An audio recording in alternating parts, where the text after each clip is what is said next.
अंतरायतिमिरोपशान्तये शान्तपावनमचिन्त्य वैभवं तं नरं वपुषि कुञ्जरं मुखे मन्महे किमपि तुन्दिलं महः शरणं करवाणि शर्मदं ते चरणं वाणि चराचरोपजीव्यं करुणामसृणैः कटाक्षपातैः कुरु माम् अम्बकृतार्थसार्थवाहं शारदा शारदाम्भोजवदना वदनाम्बुजे सर्वदा सर्वदास्माकं सन्निधिः सन्निधिं क्रियात् विमलपटी कमलकुटी पुस्तकरुद्राक्ष शस्तहस्तपुटी कामाक्षि पक्ष्मलाक्षी कलितविपञ्ची विभासि वैरिञ्ची वागर्थाविव सम्पृक्तौ वागर्थप्रतिपत्तये जगतः पितरौ वन्दे पार्वती परमेश्वरौ गुरवे सर्वलोकानां भिषजे भवरोगिणां निधये सर्वविद्यानां दक्षिणामूर्तये नमः नारायणसमारम्भां व्यासशङ्करमध्यमाम् अस्मदाचार्यपर्यन्तां वन्दे गुरुपरम्परां नारायणं नमस्कृत्य नरं चैव नरोत्तमं देवीं सरस्वतीं व्यासं ततो जयमुदीरयेत् यज्ञेश अच्युत गोविन्द माधव अनंत केशव कृष्ण विष्णु हृषीकेश वासुदेव नमोस्तुते श्री वासुदेव नमोस्तुते विश्वेशं माधवं डुण्डिं दण्डपाणिं च भैरवं वन्दे काशीं गुहां गंगां भवानीं मणिकर्णिकां कुण्डलीकृतनागेन्द्रं खण्डेन्दुकृतशेखरं पिण्डीकृतमहाविघ्नं डुण्डिराजं नमाम्यहम् देवराजसेव्यमानपावनाङ्घ्रिपङ्कजं व्यालयज्ञसूत्रमिन्दुशेखरं कृपाकरं नारदादियोगिवृन्दवन्दितं दिगम्बरं काशिकापुराधिनाथ कालभैरवं भजे काशिकापुराधिनाथ कालभैरवं भजे देवी सुरेश्वरि भगवति गंगे त्रिभुवनतारिणि तरलतरंगे शंकर मौळि विहारिणि विमले मम मतिरास्तां तव पदकमले सानन्दमानन्दवने वसन्तम् आनन्दकन्दं हतपापवृन्दं वाराणसीनाथमनाथनाथं श्रीविश्वनाथं शरणं प्रपद्ये श्रीविश्वनाथं शरणं प्रपद्ये श्रीमत्परस्मै निजचिद्घनाय गौरीतपःपूर्णफलप्रदाय केदारनाथाय नमः शिवाय नमो नमः कारणकारणाय वाराणसी महाक्षेत्र स्थिताय पूजिताय च लोलार्कादिस्वरूपाय आदित्याय नमो नमः नमः सवित्रे जगदेकचक्षुषे जगत्प्रसूतिस्थितिनाशहेतवे त्रयीमयाय त्रिगुणात्मधारिणे विरिञ्चि नारायण शंकरात्मने शिवाय गुरवे नमः शिवाय गुरवे नमः श्रीमात्रे नमः श्रीमात्रे नमः श्रीमात्रे नमः श्री विष्णुरूपाय नमः शिवाय శ్రీ విష్ణురూపాయ నమః శివాయ శ్రీ విష్ణురూపాయ నమః శివాయ శ్రీ విశ్వనాథాయ నమః శివాయ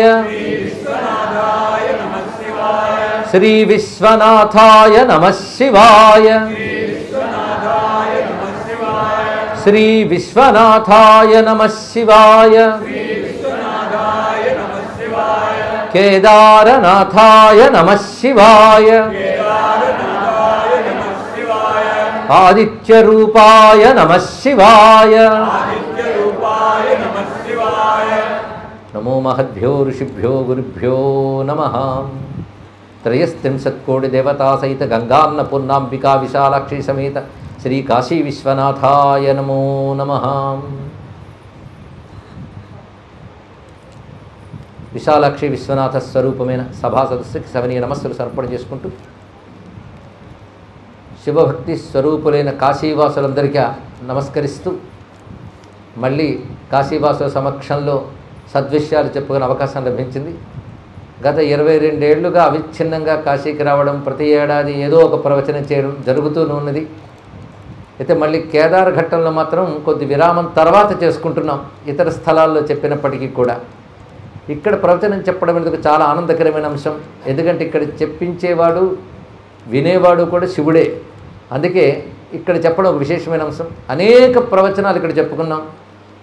ఇప్పుడు 22 అంటే అందులో కరోనా కాలం తీసివేస్తే 20 ఏళ్ల పాటు ఎన్నో విషయాలపై ప్రవచనం చేసుకోవడం జరిగింది. ఇక్కడ రుద్ర నమక భాష్యం కానీ, అదేవిధంగా శివ మహాపురాణం ఇత్యాదులు, శక్తి సంబంధమైన దేవీ భాగవతం, దత్తాత్రేయ చరిత్ర, ఇలాంటి అనేక రకాల విషయాలు ఇక్కడ చెప్పుకోవడం జరిగింది. ఈసారి పూనుకుని కేదార ఘట్టంలో మన కుమారస్వామి మఠంలో ప్రవచనాన్ని ఏర్పాటు చేసినటువంటి పుణ్య దంపతులు శ్రీ ధవళ కామేశ్వరరావు గారు, రాణి గారికి ప్రత్యేకమైనటువంటి అభినందనలు.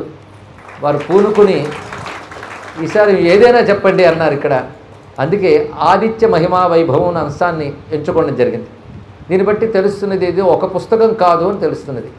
ఆదిత్యుని మహిమ గురించి, ఆయనకి సంబంధించిన వైభవం గురించి ఋషులు ఇచ్చిన విషయాలు మనం ఇక్కడ 9 రోజుల పాటు చెప్పుకుంటున్నాం. ఇవాళ నుంచి 26వ తేదీ వరకు ఇది ప్రణాళిక.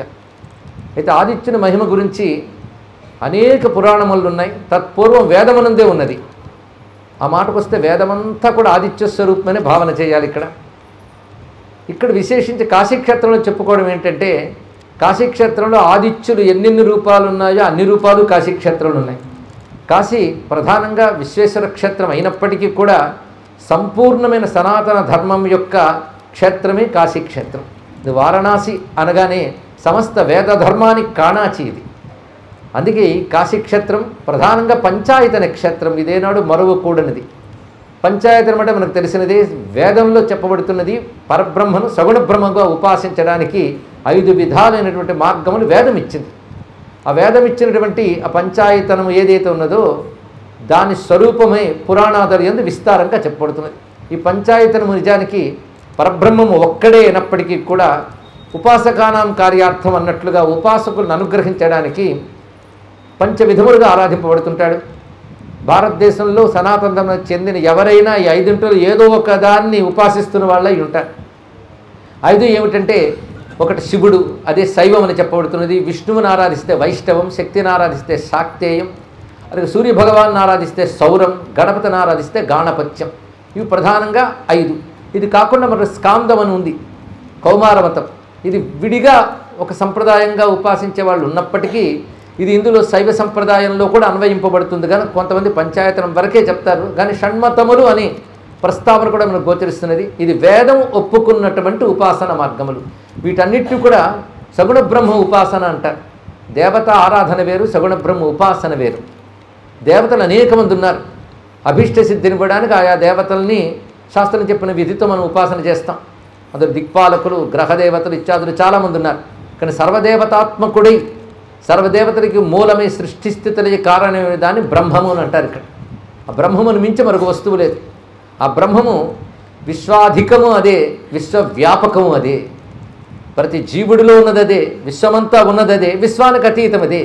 ఈ విధంగా పిండాండంలో బ్రహ్మాండంలో ఉండడమే కాకుండా పిండాండ బ్రహ్మాండాలకు అతీతముగా కూడా ఉన్నది బ్రహ్మం. కనుక బ్రహ్మాండంలో ఉన్న మనలో పిండాండంలో ఉన్న పరమాత్మను తెలుసుకోవాలి అంటే ఈ బ్రహ్మాండం ఉన్నట్టు ఆయనే ఉన్నాడని, బ్రహ్మాండాల సృష్టి స్థితి లయలకు ఆయనే కారణమని ఆరాధన చేస్తూ క్రమంగా మనలో బయట ఉన్నదంతా ఆయనే అని, చివరికి అన్నిటికీ అతీతుడు ఆయనే అని గ్రహించగలగడమే సాధనా మార్గం. నిజానికి అతీత స్థితి వచ్చే వరకు సాధన కొనసాగుతుండాలి. మొత్తం ఆయనే అని తెలుసుకోవాలి. అతీతమైన వాడు ఆయనే. ఎవడు అతీతుడో వాడు అంతటా వ్యాపించాడు. చివరికి నా యందు నేనుగా కూడా ఆయన ఉన్నాడని తెలుసుకునే వరకు సాధన కొనసాగుతుంది. ఇది సగుణ బ్రహ్మోపాసన విధానం. ఈ సగుణ బ్రహ్మోపాసన మళ్ళీ కామ్యము, నిష్కామము ఇత్యాది పద్ధతుల్లో ఉంటుంది. అసలు బ్రహ్మము అనేదాన్ని సగుణముగా మనం ఉపాసించినప్పుడు అందు నామము, రూపము, మహిమ, గుణములు, వైభవాలు అన్నప్పుడు వస్తాయి. నిర్గుణములు అవేవీ లేవు. నిరంజనం, నిర్వికల్పం, సచ్చిదానందం అంతే. ఆ తత్వమే సగుణముగా మనం ఉపాసన చేస్తున్నాం. అది సగుణ బ్రహ్మగా ఉపాసన చేసిన వారికి మాత్రమే నిర్గుణ బ్రహ్మ జ్ఞానం కలుగుతుంది అని శాస్త్రములు చెప్తున్నాయి. అందుకే ఉపాసనా మార్గంలో మనం 6 ప్రధానంగా చెప్పుకుంటున్నాం. ఈ 6 శైవం, వైష్ణవం, శాక్తేయం చాలామందికి తెలుసు. గాణపత్యం కొంతమందికి తెలుసు. గణపతి అంటే పార్వతీ పరమేశ్వరుల తనయుడుగా చాలామందికి భావన. కానీ గాణపత్యం ప్రకారం మాత్రం సృష్టిస్థితికారకమైన బ్రహ్మమే గణపతి. దానికి సంబంధించిన వాంగ్మయం చాలా ఉన్నది. అదేవిధంగా సూర్యుడు అంటే దేవతల్లో సూర్యుడు ఒక దేవత, ఆరోగ్య ప్రదాత. ఆదివారం వస్తే లేదా మాఘ సప్తమి, రథసప్తమి వస్తే పూజించాలి. ఈ మాత్రం పరిజ్ఞానం కొందరికి ఉన్నది. అది కాకుండా సూర్యుడిని కూడా పరమాత్మగానే భావన చేస్తూ శివుడు ఎలాగో, విష్ణువు ఎలాగో, శక్తి ఎలాగో, గణపతి ఎలాగో, అదేవిధంగా సూర్యభగవానుడు కూడా సృష్టి స్థితిలయ కారకుడైన పరమాత్మను ఆరాధన చేసే మతం పేరు సౌరమతం. ఈ సౌరమతం కూడా విశేషమైన వాంగ్మయాన్ని కలిగి ఉన్నది. ఈ సౌరమతస్థులు ఏం భావిస్తారంటే అసలు సూర్యుడే పరమాత్మ, శివుడు, విష్ణువు ఇత్యాదులన్నీ కూడా ఆయన యొక్క స్వరూపాలే అని భావన చేస్తారు. ఈ భావన కూడా వేద సమ్మతమే. ఇప్పుడు చెప్పిన 6 కూడాను లేదా 5 కూడా వేద సమ్మతమైన మతములు. కనుక ఏది చూసినప్పటికీ ఇదే పరమాత్మము, ఇదే పరమార్థము, ఇదే పారమ్యం అనిపించడానికి కారణం ఏంటంటే పరమమైన తత్వం ఇప్పుడు ఒక్కటే ఉంటుంది, సర్వాధికమైన తత్వం. అదే జన్మాద్యస్య యతః అని చెప్పినట్లు సృష్టిస్థలే కారణమైనది ఒకటే పరబ్రహ్మం. దాన్ని మీరు విష్ణువు అన్నప్పుడు విష్ణువే సర్వస్వం, విష్ణువుని మించింది లేదనిపిస్తుంది. దాన్నే మీరు శివుడు అన్నప్పుడు శివుడిని మించింది లేదనిపిస్తుంది. ఎందుకంటే ఆ బ్రహ్మముని మించింది లేదు కనుక బ్రహ్మముని మీరు ఏదంటే దాన్ని మించింది లేదనిపిస్తుంది. ఈ మాట ముందెందుకు చెప్పుకుందామంటే ఒక ఫిర్యాదు ఉంది ప్రవచనాలపై, ముఖ్యంగా నా ప్రవచనాలపై. శివుడి గురించి చెప్పేటప్పుడు శివుడే మాకు ఇష్టదైవం అనిపించారని చెప్తారండి. ఇంకా అదే తెలుసుకుందామంటే తర్వాత విష్ణువు గురించి చెప్పినప్పుడు విష్ణువుని తప్ప ఇంకొని పూజించకూడదు అనిపించేది చేస్తారు. మళ్ళీ అందులో రాముడు కృష్ణుడు అయితే రాముడు తప్ప మరొకడు లేరని, కృష్ణుడి గురించి చెప్తే కృష్ణుడు తప్ప మరొకడు లేరని. అలా గణపతి గురించి చెప్పినప్పుడు ఇదివరకు గాణపత్యంపై చాలా విశేషమైన ప్రవచనాలు చేసిన విషయం ఇక్కడున్న కొందరు సహృదయులకు తెలుసు. ఆ గణపతినే ప్రధానంగా అని చెప్తారు. ఇక అమ్మవారి గురించా లలితా సహస్రం మొదలుకొని అన్నీ కూడా చెప్తే అమ్మని మించింది లేదని చెప్తారు. దీనితో ఎవరిని పట్టుకోవాలో తెలియట్లేదండి అని అంటూ ఉంటారు. విన్న వీరికి అలా అనిపిస్తే చెప్పిన వాడికి అలా ఉంటారండి. ఇక్కడ అక్కడ గ్రహించవలసిన అంశం ఏమిటంటే అసలు సూత్రం ఏదో పట్టుకున్నాం కనుక చెప్పేవాడికి అయోమయం లేదు. ఆ సూత్రం ఏమిటి అంటే ఇన్ని రూపాలుగా వ్యక్తం అవుతున్నది ఒకటే బ్రహ్మము కనుక దేన్ని గురించి చెప్పినా ఆ బ్రహ్మానుభూతే కలుగుతుంది. బ్రహ్మానుభూతి అంటే సచ్చిదానంద అనుభూతి, ఆనందానుభూతి కలుగుతుంది. ఆ బ్రహ్మమే సర్వాధికం కనుక ఏది చెప్తే అదే సర్వాధికం అనిపిస్తుంది. ఈ ఒక్క సూత్రంతో మనం ఏది విన్నా మనకు ఆనందంగా ఉంటుంది. ఇక్కడ ఇలాగ మనకి 5 గురించి దేనికదే ప్రాధాన్యం అని చెప్పిన మహానుభావుల్లో వ్యాస భగవానుడు ప్రధానంగా చెప్పుకోవాలి. వేదములో చెప్పిన ఉపాసన మార్గాన్ని ఆధారం చేసుకుని ఆయన పురాణములను ఆ విధంగానే అందించాడు. శివ సంబంధమైన పురాణములు, శివ పురాణములు చాలా ఉన్నాయి. అలాగే విష్ణు సంబంధమైనవి ఉన్నాయి, శక్తి సంబంధమైనవి ఉన్నాయి, సూర్య సంబంధమైన అంశములు ప్రత్యేక పురాణములుగా కొన్ని ఉన్నప్పటికీ అష్టాదశ పురాణాల్లో సూర్య భగవాను గురించి చాలా చోట్ల ఆయన ప్రస్తావన చేశారు. ఇలా సూర్యుని గురించి చెప్పుకోవాలంటే కనీస పక్షం ఒక ఏడాదైనా పడుతుంది. అంత వాంగ్మయం పురాణముల యందు ఉన్నది. అలా ఎన్ని పురాణాల్లో ఉన్నదో సూర్యుని గురించి ఇంచుమించు అన్ని పురాణాల్లో ఉన్నది. మనం ప్రేమగా చదువున్న భాగవతంలో కూడా మధ్య మధ్యలో భువనకోశ వ్యవస్థ ఇత్యాదులు చెప్పినప్పుడు సూర్యభగవాను తత్వం చెప్పడమే కాకుండా 12వ స్కంధంలో అసలు విశేషించి సూర్యభగవానికి సంబంధించిన అంశములు వివరిస్తాడు. అది కాకుండా విష్ణు పురాణంలో చాలా ప్రత్యేకంగా సూర్య సంబంధమైన అంశములు ఉన్నాయి. శివపురాణంలో కూడా సూర్య సంబంధమైన విషయములు గోచరిస్తున్నాయి. మరొక అద్భుతమైన పురాణం భవిష్య పురాణం. ఈ భవిష్య పురాణం కూడా చిలవలు పలవలు ప్రక్షిప్తాలతో చాలా పెద్దదైంది. కానీ అందరూ అంగీకరించే మూల గ్రంథం ఒకటి ఉన్నది. ఆ మూల గ్రంథంలో సూర్యునికి సంబంధించిన ఎన్ని విషయాలు ఉన్నాయంటే అసలు సూర్యుని గురించే భవిష్య పురాణం ఉందా అనిపించేటంతో ఉన్నాయి.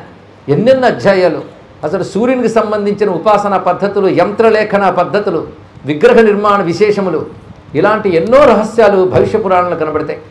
ఆ సూర్య విగ్రహాన్ని ఎలా కల్పన చేయాలి, ఎలా పూజించాలి, ఇలాగే అగ్ని పురాణంలో కూడా మనకు అంశములు గోచరిస్తుంటాయి. భవిష్య పురాణంలో అయితే సూర్య సంబంధించిన వ్రతాలు చాలా ఉన్నాయి. భవిష్య పురాణంలో ఎన్నో వ్రతాలు ఉంటాయండి. అంటే కలియుగంలో మానవుడు తరించడానికి వివిధ దేవతారాధన పద్ధతుల్ని వ్రతాలుగా అందించారు. అది సూర్య సంబంధమైన వ్రతాలు చాలా ఉన్నాయి. అది రవివార వ్రతములు, ఇక సప్తమి వ్రతములు. సప్తములు మొత్తం 24 రకాల సప్తములు ఉంటాయి మనకి మొత్తం సంవత్సరంలో. శుక్ల సప్తమి, కృష్ణ సప్తమి, ఏ సప్తమికి ఏ పేరు పెట్టాలి, ఏ సప్తమి నాడు ఏ విధమైన ఆరాధన చేస్తే ఏ ఫలితం వస్తుందో కూడా వివరించారు. ఆరాధన పద్ధతులు చెప్పారు. ఇలాగా విశేషములతో పాటు సూర్య విగ్రహము, సూర్య యంత్రము, ఈ రహస్యాలు కూడా అందరూ చెప్పబడుతున్నాయి. ఇక ప్రత్యేకించి ఆదిత్య పురాణం ఒక పురాణం ఉన్నది, మరొకటి సాంబ పురాణం. ఈ సాంబ పురాణం కృష్ణ పరమాత్మ యొక్క పుత్రుడైన సాంబుడు సూర్యోపాసనలో చాలా గొప్పవాడైన, ఆయనకు సంబంధించి కొన్ని గ్రంథములు ఆయన పేరుతో సూర్యోపాసన సంబంధించి లభిస్తున్నాయి. ఒకటి సాంబ పురాణం ఆయన పేరుతోనే ఉంది. ఎన్ని రహస్యాలు కనబడతాయో సాంబ పురాణం. దీనిలో ఏ ఒక్కటి పట్టుకున్న విస్తారమైన అంశములే కనిపిస్తుంటాయి. ఇది కాకుండా సాంబుడు ప్రత్యేకంగా సూర్యుని యొక్క అనుగ్రహంతో రచించిన స్తోత్రములు లేదా ఆయన తపస్సుతో పొందిన స్తోత్రములు కూడా పారాయణ యోగ్యమైనవి కొన్ని సాంబకృత సూర్యస్థుతులు ఆర్య అనే వృత్తములో మనకు కొన్ని గోచరిస్తూ ఉంటాయి. ఇది కాకుండా చరిత్రలో మనం పరిశీలిస్తే, ఇంతవరకు పౌరాణికమైన అంశమని చెప్పాం, చరిత్రలో మనం పరిశీలిస్తే సూర్యోపాసకులు చాలామంది ఉన్నారు. ముఖ్యంగా సూర్యోపాసన గుజరాత్ ప్రాంతంలోనూ కాశ్మీర్ ప్రాంతంలో చాలా ఉన్నది. కాశ్మీరంలో శైవ సిద్ధాంతం కూడా ప్రత్యేకంగా ఉన్నది. మనకు తెలిసిన శైవం వేరు, అక్కడ శైవం వేరు. అది ఎక్కువగా తాత్వికంగా ఉంటుంది. అక్కడ తంత్రశాస్త్రం కూడా తత్వచింతనతో ఉంటుంది, మిగిలిన తంత్రాల్లో ఉండదు. విజ్ఞాన భైరవ తంత్రం ఉంది కాశ్మీరంలో, కానీ ఆ తంత్రం వేరు, మన మిగిలిన తంత్రాలు వేరే ఉంటాయి. విజ్ఞాన భైరవ తంత్రము, అదే స్పందకారికలు ఇలాంటివి. అందులో క్షేమేంద్రుడు, వసుగుప్తుడు మొదలైనటువంటి మహానుభావులు గొప్ప గొప్ప గ్రంథాలు రచించారు. ఇక్కడ ఈ క్షేమేంద్రుడు, వసుగుప్తుడు వీరు శివుని నుంచి స్వయంగా వ్యక్తమైన శివసూత్రాలకు భాష్యము, వార్తికము మొదలు రచించిన వారు. ఆ కోవలో అభినవగుప్తుడు అనేటువంటి సంస్కృత సాహిత్యంలోనూ ఉత్కృష్టమైనటువంటి మహానుభావుడు కాశ్మీర దేశానికి చెందినవాడు. ఈ మాట ఎందుకు చెప్తున్నామంటే, కాశ్మీరం మనది అవునా కాదా చాలా మందికి సందేహం ఉంది. భారతదేశానికి శిరస్సు కాశ్మీరం, ఎప్పుడూ కాశ్మీరం గొప్పదే తెలుసుకోండి. గొప్ప చరిత్ర కలిగింది కాశ్మీరం. ఆ కాశ్మీరంలో మార్తాండ మందిరం అని అతి గొప్ప మందిరం ఉండేది. ఆ కాశ్మీరంలో ధ్వంసం చేసినటువంటి పాపాత్ములు, ఆ మాటకు వస్తే ఇప్పుడు మనం పరాయి దేశం పేరుతో పిలుచుకున్నవన్నీ ఒకటి భారతదేశంలోవే. అక్కడవి ఆనవాలు నామరూపాలు లేకుండా నాశనం చేశారు. అలా కాశ్మీర్ దేశంలో కూడా మార్తాండ మందిరాన్ని ధ్వంసం చేయడానికి కొన్ని సంవత్సరాలు పట్టింది వాళ్ళకి. అంత అమోఘమైనటువంటి మందిరం అది, మార్తాండ మందిరం ఉండేది. అలాంటి కాశ్మీర్ దేశంలో సాంబుడు సూర్యోపాసన చేసిన చోటు అది అని చెప్తారు. అక్కడే ఈ సాంబుడు సాంబ పంచాశిక అని 50 శ్లోకాలకు అద్భుత గ్రంథం రచించాడు. అది పరిశీలిస్తే మనం ఆశ్చర్యపోతాం. ఒక వైదికమైన సూర్యజ్ఞానం అంతా అందులో ఉంటుంది. దానితో పాటు విశేషించి ఉపాసన ఎప్పుడైనా ఎక్కడ పర్యవసించాలి అంటే కేవలం మన దేవత మంత్రం తీసుకున్నాం, పూజిస్తున్నాం, మహిమ వచ్చింది అనుకోవడం కాకుండా అది సోహంభావైన పూజ అన్నట్లుగా అది ఆత్మరూపంగా తెలుసుకోగలిగాడు. ఆత్మరూపంగా తెలుసుకుంటున్నాం కానీ ఉపాసన వల్ల ఆయన ఆత్మ అయిపోలేదు, ఆత్మగానే ఉన్నాడు. ఆ జ్ఞానం లేకుండా మనం బతికేస్తున్నాం. ఆత్మగా ఆయన తెలుసుకుంటే అప్పుడు ఇంక నేననే భావం పోయి ఆ నేను కూడా అందులో లయమవుతుంది. అందుకే సూర్యాద్భవంతి భూతాని సూర్యేణ పాలితాని వై సూర్యే లయం ప్రాప్నువంతి ఎస్ సూర్య సోహమేవచ అని ఒక మంత్రం ఉంది. ఈ మంత్రం సూర్యోపనిషత్తు అని అథర్వేద సంబంధమైన ఉపనిషత్తులో ఉంటుంది. ఇదే మంత్రం యథాతథంగా మళ్ళీ భవిష్యోత్తర పురాణంలో కృష్ణ పరమాత్మ చెప్పిన ఆదిత్య హృదయం అనే గ్రంథంలో ఉంది. ఇందులోని ఎస్ సూర్య సోహమేవచ, ఇది చాలా గొప్ప మంత్రంగా భావించాలి. ఎవడు సూర్యుడు అతడే నేను. ఇది అచ్చంగా సోహంభావైన పూజయత్తనే మాటలోకి, శివోహం అనే మాటలోకి, అహమిత్యేవ విభావయే భవాని అనే మాటని స్ఫురింపజేస్తుంటుంది. అంటే మనం ఆరాధించే పరమాత్మ మనకు అన్యము కాదు అని భావనతో ఉపాసించడం ఉత్కృష్ట ఉపాసన.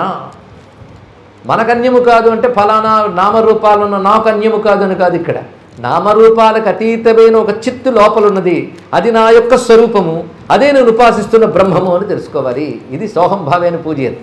ఆ రహస్యమంతా ఒక్క ఈ శ్లోకంలో చెప్పాడు. సూర్యుడంటే ఎవరు అన్నదానికి అసలు ఈ శ్లోకమే ప్రారంభంగా మనం అనుకోవచ్చు.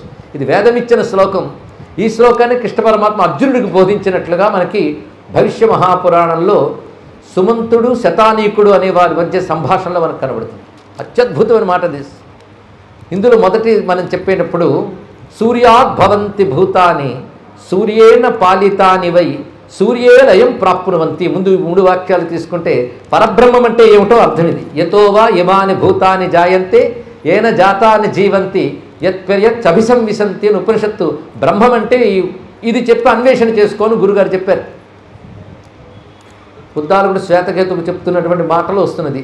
ఈ 3 బ్రహ్మం అంటే ఎవరి నుంచి సృష్టి జరుగుతున్నదో, ఎవరి వలన పెరుగుతున్నదో, ఎవరి యందు లయమవుతుందో అతడే భగవంతుడు, అంతే.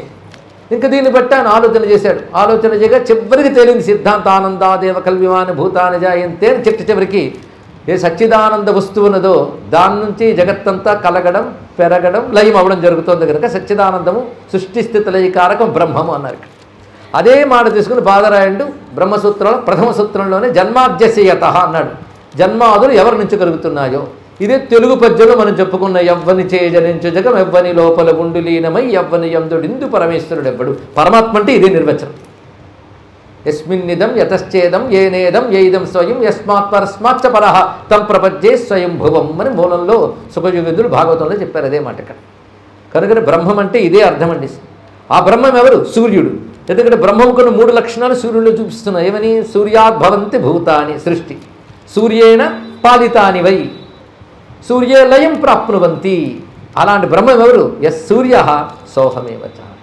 ఆ సూర్యుడే అతడు నేను అని చివరికి చూపించాడు. ఇది ఉపాసన పద్ధతి. అత్యద్భుతమైన శ్లోకంగా దీన్ని మంత్రంగా చెప్తారు. ఇలా భావన చేసిన వాడు ఉత్కృష్టమైన ఫలితాన్ని పొందుతాడు అని మనకు ఋషులు అటు వేదమంత్రముల యందు తెలియజేశారు, పురాణముల యందు తెలియజేశారు. కానీ ఈ శ్లోకమే మనం ఆదిత్య మహిమావైభవంలో ప్రధానంగా చెప్పుకుంటున్నాం. కానీ ఆదిత్యుడి గురించి ఎన్ని చోట్ల ఎంత ఉన్నదంటే మార్కండేయ పురాణంలో అదొక అద్భుతమైన పురాణం. మనం నిన్న మొన్నటి వరకు నవరాత్రులు చేసుకున్నాం. అందులో చదివిన చండీ సప్తశతి అనగా దేవీ మహాత్మ్యం అంతా మార్కండేయ పురాణ ప్రసాదమే. మొత్తం అందులో మనుగుల చరిత్ర ఉంది. 14 మనుగుల చరిత్ర ఉన్నది. ఈ 14 మనుగుల చరిత్రలో సావర్ణి మనువు వృత్తాంతం చెప్పేటప్పుడు 13 అధ్యాయాల దేవీ మహాత్మ్యం వస్తుంది. అది మొత్తం మనుగుల చరిత్ర అయిపోయిన వెంటనే మార్కండేయ పురాణంలో కొన్ని అధ్యాయాలు వరుసగా ఆదిత్యుడి గురించి తెలియజేస్తుంది. అక్కడ సూర్య పారమ్యం అనే మాట ఇక్కడ చెప్పబడుతుంది. పారమ్యం అంటే పరమభావమే పారమ్యం అంటే సర్వోత్కృష్టమనే భావం పేరు పారమ్యం. శివపారమ్యం, విష్ణుపారమ్యం, అలాగే సూర్యపారమ్యం. సూర్యుడే సర్వస్వము. మొత్తం 9 రోజులు విన్నాక 9 రోజులు ఎందుకు, ఏ రోజుకు ఆ రోజే సూర్యుడే పరమాత్మ అనే భావం మనకు కలిగితే చాలండి. మరి ఇంతవరకు చెప్పిన శివుడే పరమాత్మ, విష్ణువు పరమాత్మ అంటే అన్నీ సూర్యుడే అని తెలియాలి ఇక్కడ. ఎందుకంటే ఎంత శివుడి గురించి విష్ణువు గురించి చెప్పిన పురాణాల్లో మనకి ఉన్నది, దాన్ని మనం ధ్యానంతో తెలుసుకుంటాం. కానీ కనబడుతున్న పరమాత్మ ఎవరంటే సూర్య భగవానుడే. అయితే కనబడుతున్న పరమాత్మ సూర్యుడే అయినా సూర్యుడు పరమాత్మగా కనబడాలి, అది ప్రధానం. ఇప్పుడు ఈ వాక్యం కనబడుతున్న పరమాత్మ సూర్యుడే, కానీ పరమాత్మని ఎంతమందికి అనిపిస్తోంది, కనిపిస్తోంది. సూర్యుడు అనగా ఏమిటి అంటే పొద్దున్న ఆయన వస్తే మంచిదండి, ఏమిటి మంచిది, ఒంటికి మంచిది, ఇంటికి మంచిది, క్షేమం అని మాట్లాడతాం. ఆ సూర్యుడిని మళ్ళీ సైంటిఫిక్గా మనం చూస్తే ఫైర్ బాల్, ఆయన ఒక మండుచున్న అగ్నిగోళము అని చెప్తారు. ఇంకా సైన్స్ డెవలప్ అయింది కనుక సైంటిఫిక్గా చూస్తే సూర్యుడు ఎనర్జీ సోర్స్, సమస్త శక్తికి ఆయన ఆధారం. ఇది విజ్ఞాన శాస్త్రం అంగీకరిస్తుంది. కానీ సామాన్యులకు విజ్ఞాన శాస్త్రం తెలియదు, ఆధ్యాత్మిక శాస్త్రం అంతకంటే తెలియదు. సామాన్యులు సామాన్యంగానే ఆలోచిస్తారు. కానీ సూర్యుడు ఉదయించాడు, సూర్యుడు అస్తమించాడు ఇలా అనుకుంటాం. సూర్యుడి నుంచి చాలా ప్రయోజనాలు. మొన్న ఎవరో అన్నారు సూర్యుడి నుంచి ఎన్ని ప్రయోజనం అంటే, అవునండి ఆయన వస్తే ఒడియాలు ఎండేయండి అన్నారు వాళ్ళు. సూర్యుడి వల్ల మహాప్రయోజనం అంటే ఒడియాలు ఎండేయి, బట్టలు ఆరేయి. సూర్యుడు లేకపోతే మహా కష్టం అండి బట్టలారు. ఎంత సూర్యుడు ఎందుకు వచ్చారంటే ఈవిడ గారు బట్టలు ఆరవేయడానికి వచ్చారు. ఇలా మనం పరిశీలిస్తుంటాం. కానీ సూర్యుడిని విజ్ఞానపరంగా ఎన్ని చెప్పాలి అంటే సూర్యుడి వల్ల అన్నం లభిస్తుంది. సూర్యుడు ప్రాణశక్తికి ప్రధాన కేంద్రము విజ్ఞాన శాస్త్రపరంగా చెప్తున్నాం. విజ్ఞాన శాస్త్రం తేల్చి చెప్పిన కొన్ని విషయాలు మనకు పనికొచ్చే విషయాలు. సూర్యుడు మొత్తం ప్రాణశక్తి స్వరూపుడు. ఆయన నుంచి సృష్టి అంతా ప్రాణాన్ని పొందుతాం. ఈ మధ్య ఇంకా పరిశోధించి విజ్ఞాన శాస్త్రం ఏం చెప్పిందంటే మనందరం sons and daughters of sun అన్నారు. మనందరం సూర్యుని యొక్క పుత్రులం పుత్రికలమే. సృష్టిలో ప్రతి జీవి సూర్య సంతానమే. ఇదొక రహస్యం. ఆ శక్తి ప్రతివారులో ఉందిట. అంటే ప్రతివారులో అంశ రూపంలో ఉన్న చైతన్యం అదే. ఇలా విజ్ఞాన శాస్త్రం చెప్పిన అంశాలన్నీ మనసులో పెట్టుకుని ఒక్కసారి పురాణాలు చదివితే ఇదే విషయం ఋషులు ఎప్పుడో చెప్పారు కదా అనిపిస్తుందండి. అది ఆశ్చర్యకరమైన అంశం. ఇక్కడ సూర్యుడు ప్రాణస్వరూపుడని, అలాగే చైతన్యానికి కేంద్రమని, శక్తి స్వరూపుడని, ఏదైనా చేయగలడని ఎన్నో ఎన్నో విషయాలు ఉన్నాయి. అయితే సూర్యుడు, గ్రహాలు, వీటి గురించి మనం మాట్లాడేటప్పుడు మరొక మాట అంటాం. సూర్యుడు పెద్ద మండుచున్న అగ్నిగోళం మన కంటికి కనబడుతున్నాడు. కానీ ఇంతకంటే పెద్ద పెద్ద చాలా సూర్య మండలాలు ఇంకా ఆకాశంలో చాలా ఉన్నాయండి. అంతరిక్షంలో కనబడుతున్నవాడు మాత్రమే కాదు, కానీ ఒకే సూర్యుడు లేడు, చాలామంది సూర్యులు ఉన్నారు అని ఒక విషయం కూడా మనం వింటూ ఉంటాం. అయితే చాలామంది సూర్యులు ఉన్నారనేది విజ్ఞాన శాస్త్రం మనకు చెప్తున్నది. ఎందుకంటే ఈ సూర్యుడే మనకు కొన్ని కాంతి సంవత్సరాలు దూరంలో ఉన్నాడు, లైట్ ఇయర్స్ దూరంలో ఉన్నాడు, దూరానికి కనబడుతున్నాడు మనకి ఇంతే. ఇలాంటి సూర్యుడు ఇంకా ఉన్నారు చాలామంది. అయితే మనకి ఇంతమంది ఉంటుంటే ఈయన ఎందుకండి అని ఒక ప్రశ్న. ఎంతోమంది ఉండొచ్చు, కానీ మన బ్రతుకు మాత్రం ఈయన వల్ల నడుస్తుంది, కానీ మనకి ఈయనే ప్రధానం అండి. ఇక్కడ ఊళ్ళో ఎన్ని దీపాలున్నా మన ఇంట్లో వెలిగించుకునే దీపమే మనకు ప్రధానం. అలాగే అనంత అంతరిక్షంలో ఎందరో ఉండవచ్చుగాక. అయితే విజ్ఞాన శాస్త్రం అభివృద్ధి చెందిన తర్వాత అనేక సూర్యమండలాలు ఉన్నాయి అని చెప్తున్నారు.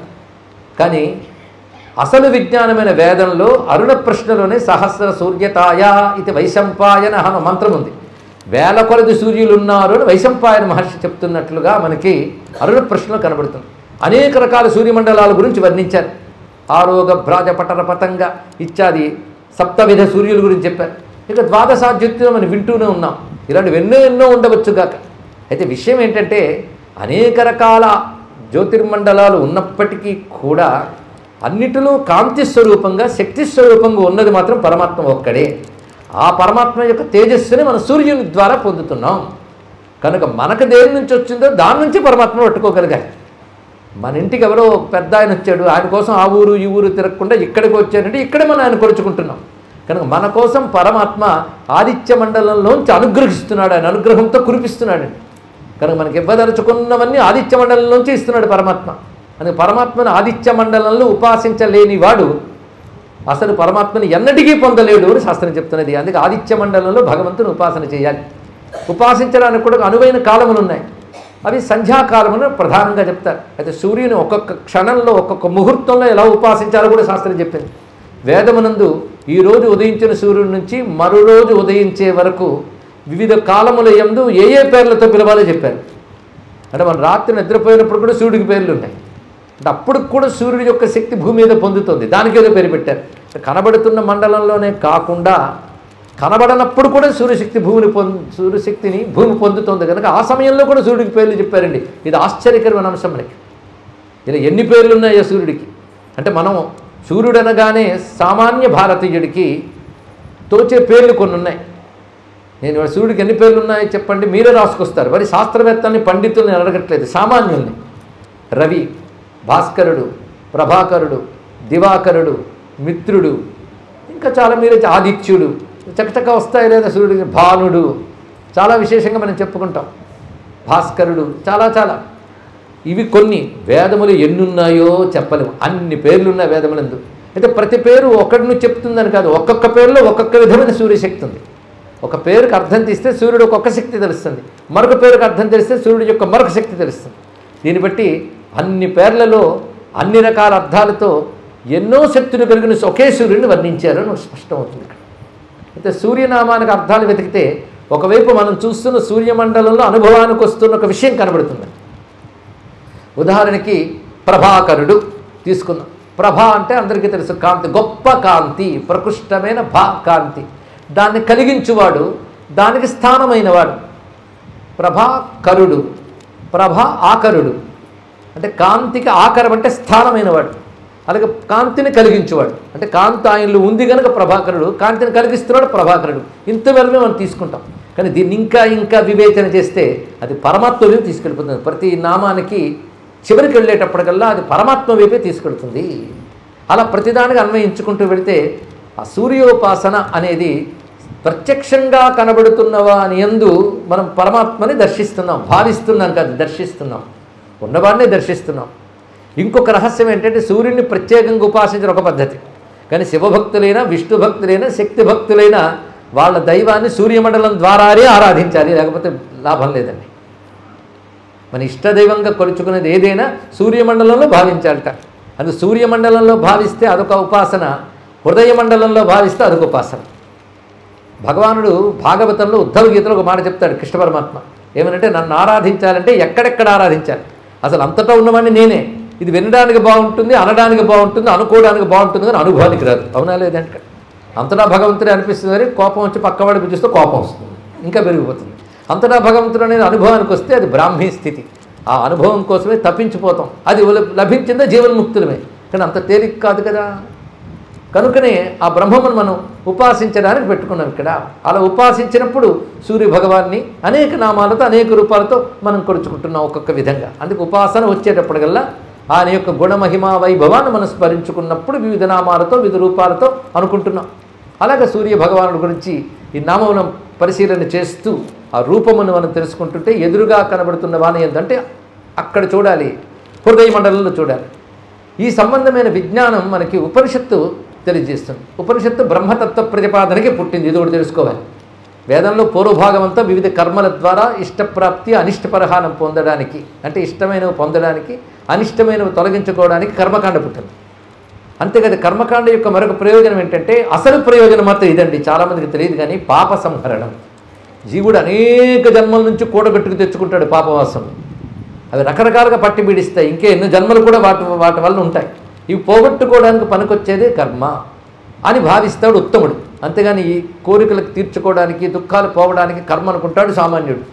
మిగిలిన వాళ్ళు కర్మ దేనికి అంటే చిత్తశుద్ధి. మమ ఉపాత్త దురిత క్షయ ద్వారా శ్రీ పరమేశ్వర ప్రీత్యర్థం. అది కర్మకు అసలు ప్రయోజనం. ఈ జ్ఞానకాండ అయినట్టు ఉపనిషత్తులు మాత్రం బ్రహ్మతత్వ ప్రతిపాదనకు వచ్చింది.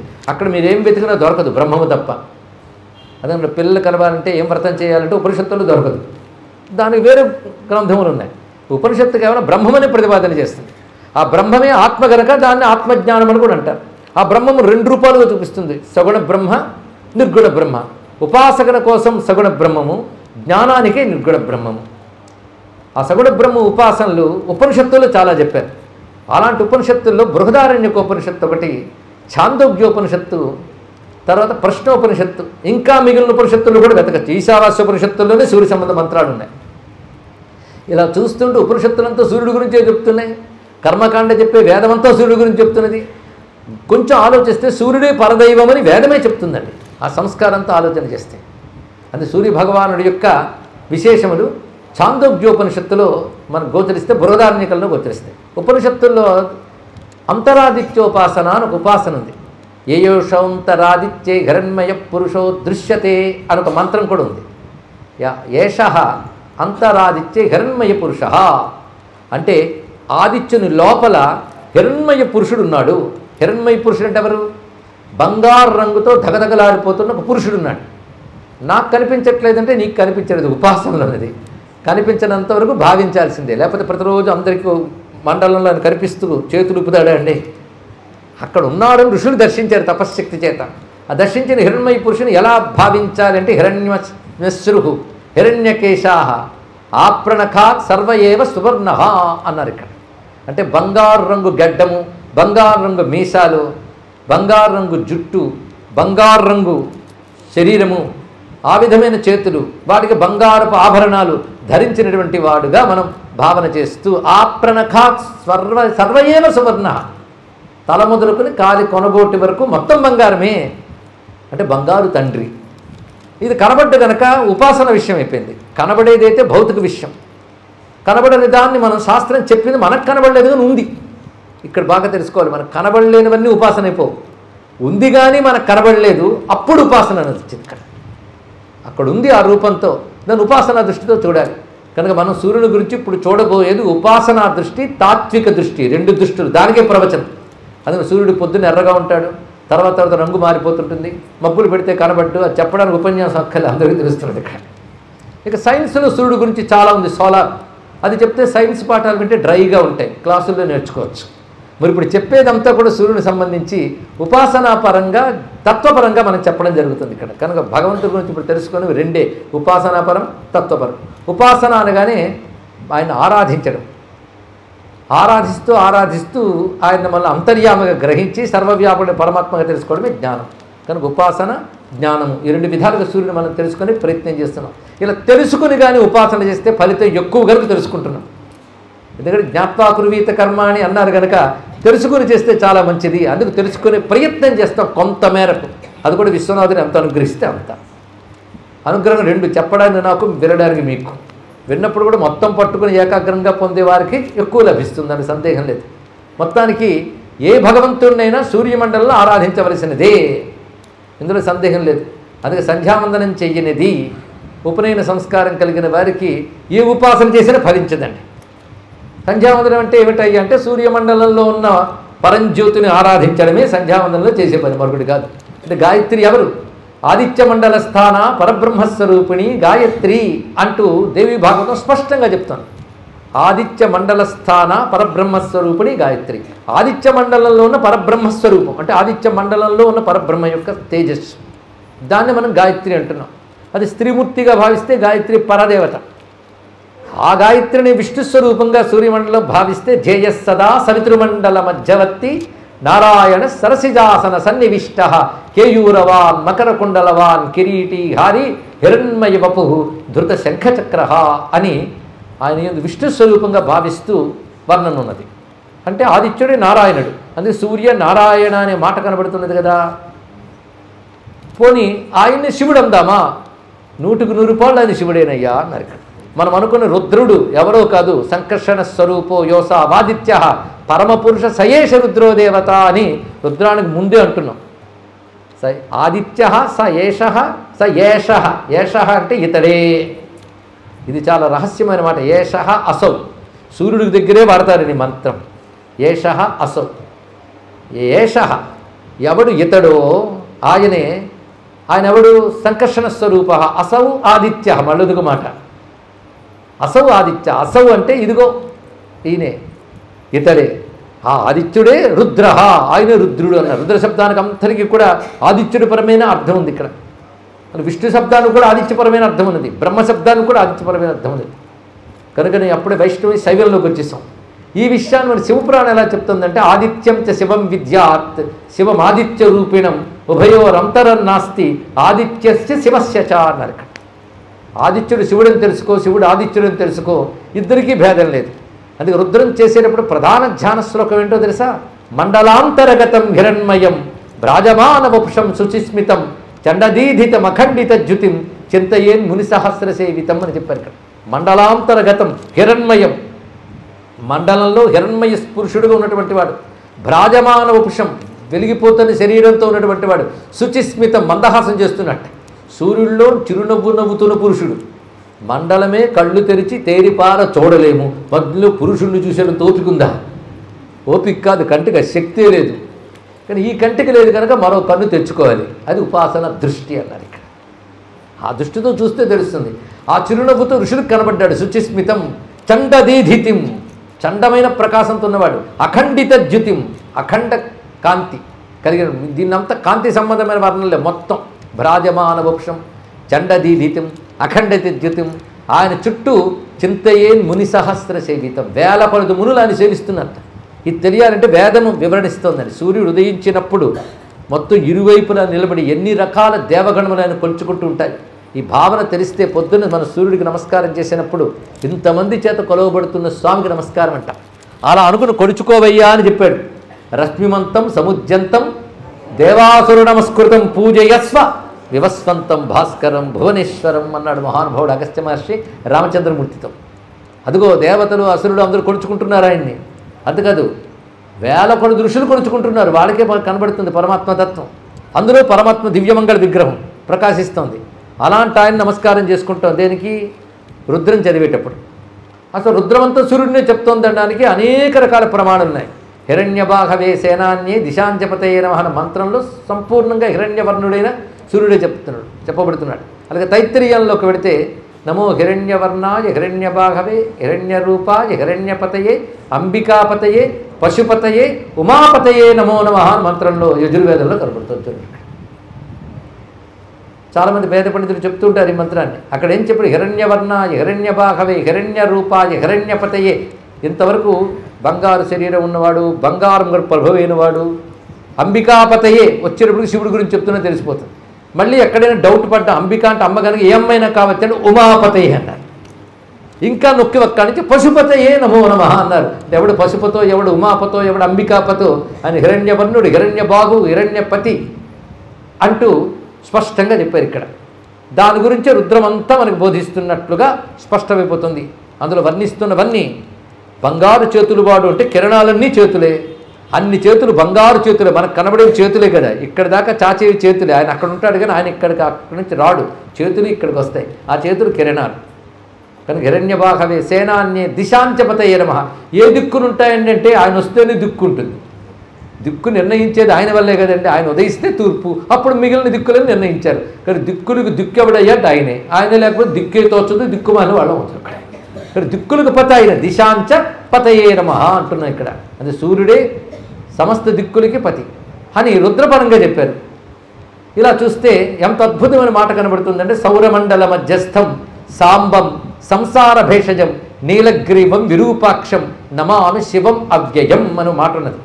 నీలగ్రీవం విరూపాక్షం, నీలకంఠుడైన వాడు, మూడు కన్నుల వాడు. మూడు కన్నుల వాడు అంటే సూర్యభగవాను యొక్క శక్తే సూర్య అగ్ని చంద్ర మూడు రూపాలతో కనుక ఆయన మూడు కన్నుల వాడు. చూసారా, ఇంత శివార్థం కథ సూర్యార్థమైపోయింది. నీలకంఠుడు ఆయన ఏమిటో నీలగ్రీవం అనే దానికి సూర్యుడికి ఏదో సంబంధం ఉంది. అందుకే నీలగ్రీవాయ శితకంఠాయ చ రుద్రమంత్రంలో కూడా చెప్తున్నాం. నీలగ్రీవం విరూపాక్షం నమామి శివం అవ్యయం సౌరమండల మధ్యస్థం సాంబం. స్పష్టంగా సూర్యమండల మధ్యస్థుడైనటువంటి సాంబుడైన శివునికి నమస్కారము అని గోచరిస్తుంది. సాంబం అంటే అర్థం ఏంటి? అమ్మవారితో ఉన్నవాడు అర్థం.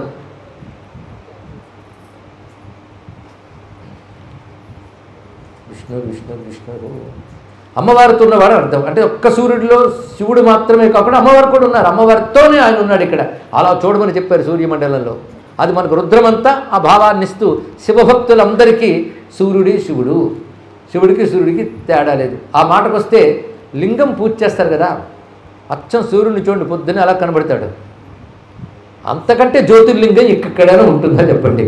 జ్యోతి అది లింగాకారంలో వర్తులాకారంలో కనబడుతుంది, అదే జ్యోతిర్లింగం. ఆయన ఎన్ని రూపాయలతో ఉంటాయంటే మాసానికి ఓ రకంగా ఉంటాడు కనుక, సంవత్సరానికి 12 మాసాలు కనుక ఆయనే 12 జ్యోతిర్లింగ స్వరూపుడు. అవునా కదా చెప్పండి? ఇక్కడ స్పష్టంగా కనబడుతుంది. ఎందుకంటే జ్యోతిషామపి జ్యోతి, జ్యోతిష్యులకు కూడా జ్యోతిష్ ఒకటి ఉందయ్యా, ఆయనే పరమాత్మ అని ఉపనిషత్తు చెప్పింది. ఆ జ్యోతిష్ని ఏ సూర్యమండలాలు ప్రకాశింపజేయలేవు, ఆ జ్యోతిష్ సూర్యమండలాలను కూడా ప్రకాశింపజేస్తూ ఉంటుంది. ఏమి రహస్యమైన మాట అండి ఇక్కడ. అదొక్కటి మనం పట్టుకోగలిగితే సూర్యమండలంలో జ్యోతి ప్రకాశ స్వరూపుడైన ఆ జ్యోతి అందరిలోనే ప్రకాశిస్తూ ఉన్నది కనుక అందరిలో లీనమై అదే ప్రకాశిస్తున్నది లింగము. ఎలా లీనమైంది? జ్యోతిగా, జ్యోతి అంటే చైతన్యముగా లీనమైంది కనుక జ్యోతిర్లింగము అన్నారు ఇక్కడ. కనుక జ్యోతిర్లింగ స్వరూపుడు. కానీ సూర్యుడిని మించిన శివలింగం మరొకటి లేదు. అందుకే సూర్యలింగాయ వై నమో నమః అని ఒక మంత్రం కూడా కనబడుతుంది ఇక్కడ. సూర్యుడిని లింగ రూపంలో కొలుచుకున్న మంత్రములు చాలా గోచరిస్తాయి. ఇంకొక రహస్యం ఉందండి, లింగం అనే మాట సూర్యుడికే వాడాలట. ఇది వేద శాస్త్రం. ఒకవేళ ఎవరైనా శ్రద్ధగా పొరపాటును వింటే మిగిలిన 8 రోజుల్లో అది చెప్పకపోతే అడుగుతారేమో చూస్తా. లింగం అనే మాట సూర్యుడికే వాడాలని వైదిక శాస్త్రం. మరి ఏమిటా రహస్యం? తర్వాత చూద్దాం. సూర్యునికి ఎందుకు లింగం అన్నారు కనుక సూర్యలింగాయ వై నమో నమః అద్భుతమైన మాట ఇక్కడ గోచరిస్తున్నది. దీన్ని బట్టి సూర్యుడిలో శివుడిని చూసాం.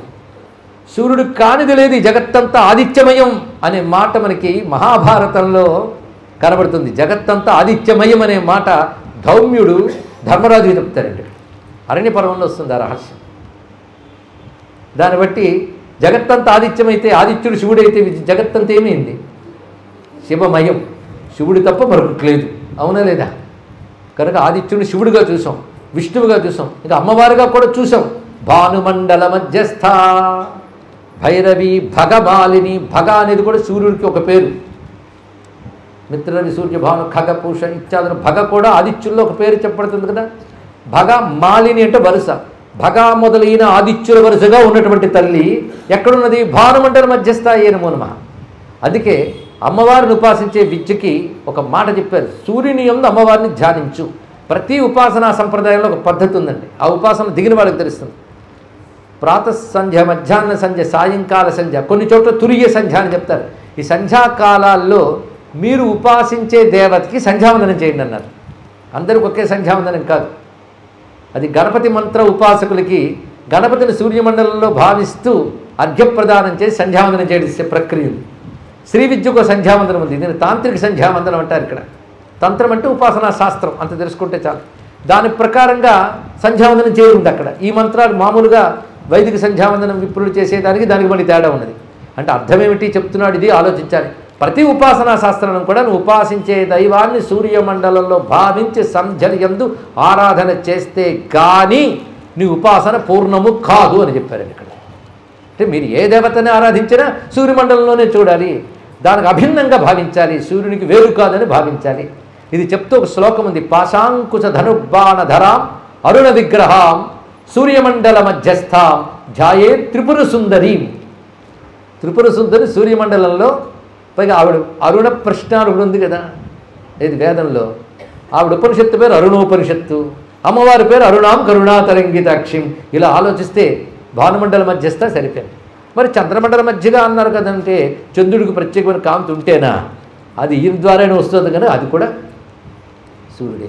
మొత్తానికి తెలుస్తున్నది ఏంటంటే సూర్యుడే అమ్మవారు, సూర్యుడే అయ్యవారు. అయ్యవారులో మళ్ళీ ఆయనే శివుడు, ఆయనే రాముడు, ఆయనే కృష్ణుడు. ఒకటేమిటి, సర్వదేవతలు ఆయనే. ఈ దేవత ఆ దేవతలు కాదు.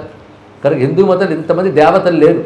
ఎంతమంది దేవతలు ఒకే పరమాత్మ స్వరూపాలనే జ్ఞానం ఉంది. ఇది తెలుసుకోండి. ఒకే పరమాత్మ యొక్క స్వరూపాలే ఇంతమంది దేవతలు. కానీ ఏ దేవతను మీరు భావన చేసినా ఒకే పరమాత్మ యందు భావన చేస్తే అది సిద్ధినిస్తుంది. అలా భావించడానికి అనువైన వాడెవడు? సూర్యుడే. ఈ సూర్యుడిని ఎప్పటి నుంచి ఆరాధిస్తున్నారంటే దానికి కాలం చెప్పలేమండి. అసలు వేదం ఎప్పటికి చెప్పగలమా? వేదము అనాది. సృష్టి ఎంత ప్రాచీనమైనదో అంతకంటే ప్రాచీనమైనది వేదం. సృష్టికి ముందుంది వేదం. ఎందుకంటే సృష్టికి ముందు పరమాత్మ ఉన్నాడు. పరమాత్మ యొక్క ఊపిరుడు వేదములు అన్నారు. ఎస్య నిశ్వసితం వేదాహ. మనిషి ఒకసారి ఊపిరి ఒకసారి ఉంటాయండి? చెప్పండి.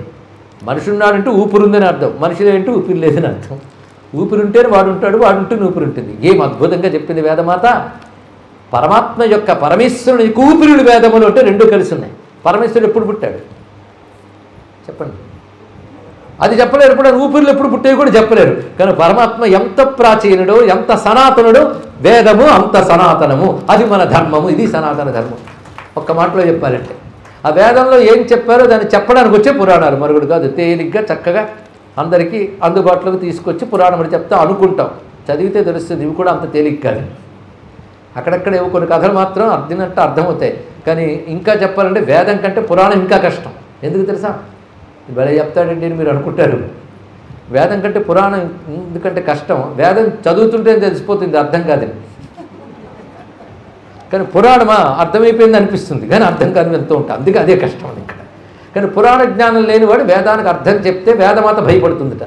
అసలు పురాణంలోనే వేదం యొక్క హృదయం అంతా ఉన్నది ఇక్కడ. అందుకే పురాణముల యందు వేదమునందు అప్పటి నుంచి సూర్య విజ్ఞానం, సూర్యోపాసన, సూర్యుని మొదట ఉపాసించిన వారిని తెలుసుకుంటే మనం ఆశ్చర్యపోతాం. అక్కడి నుంచి ఎప్పటి నుంచి విస్తరిస్తూ ఉన్నది.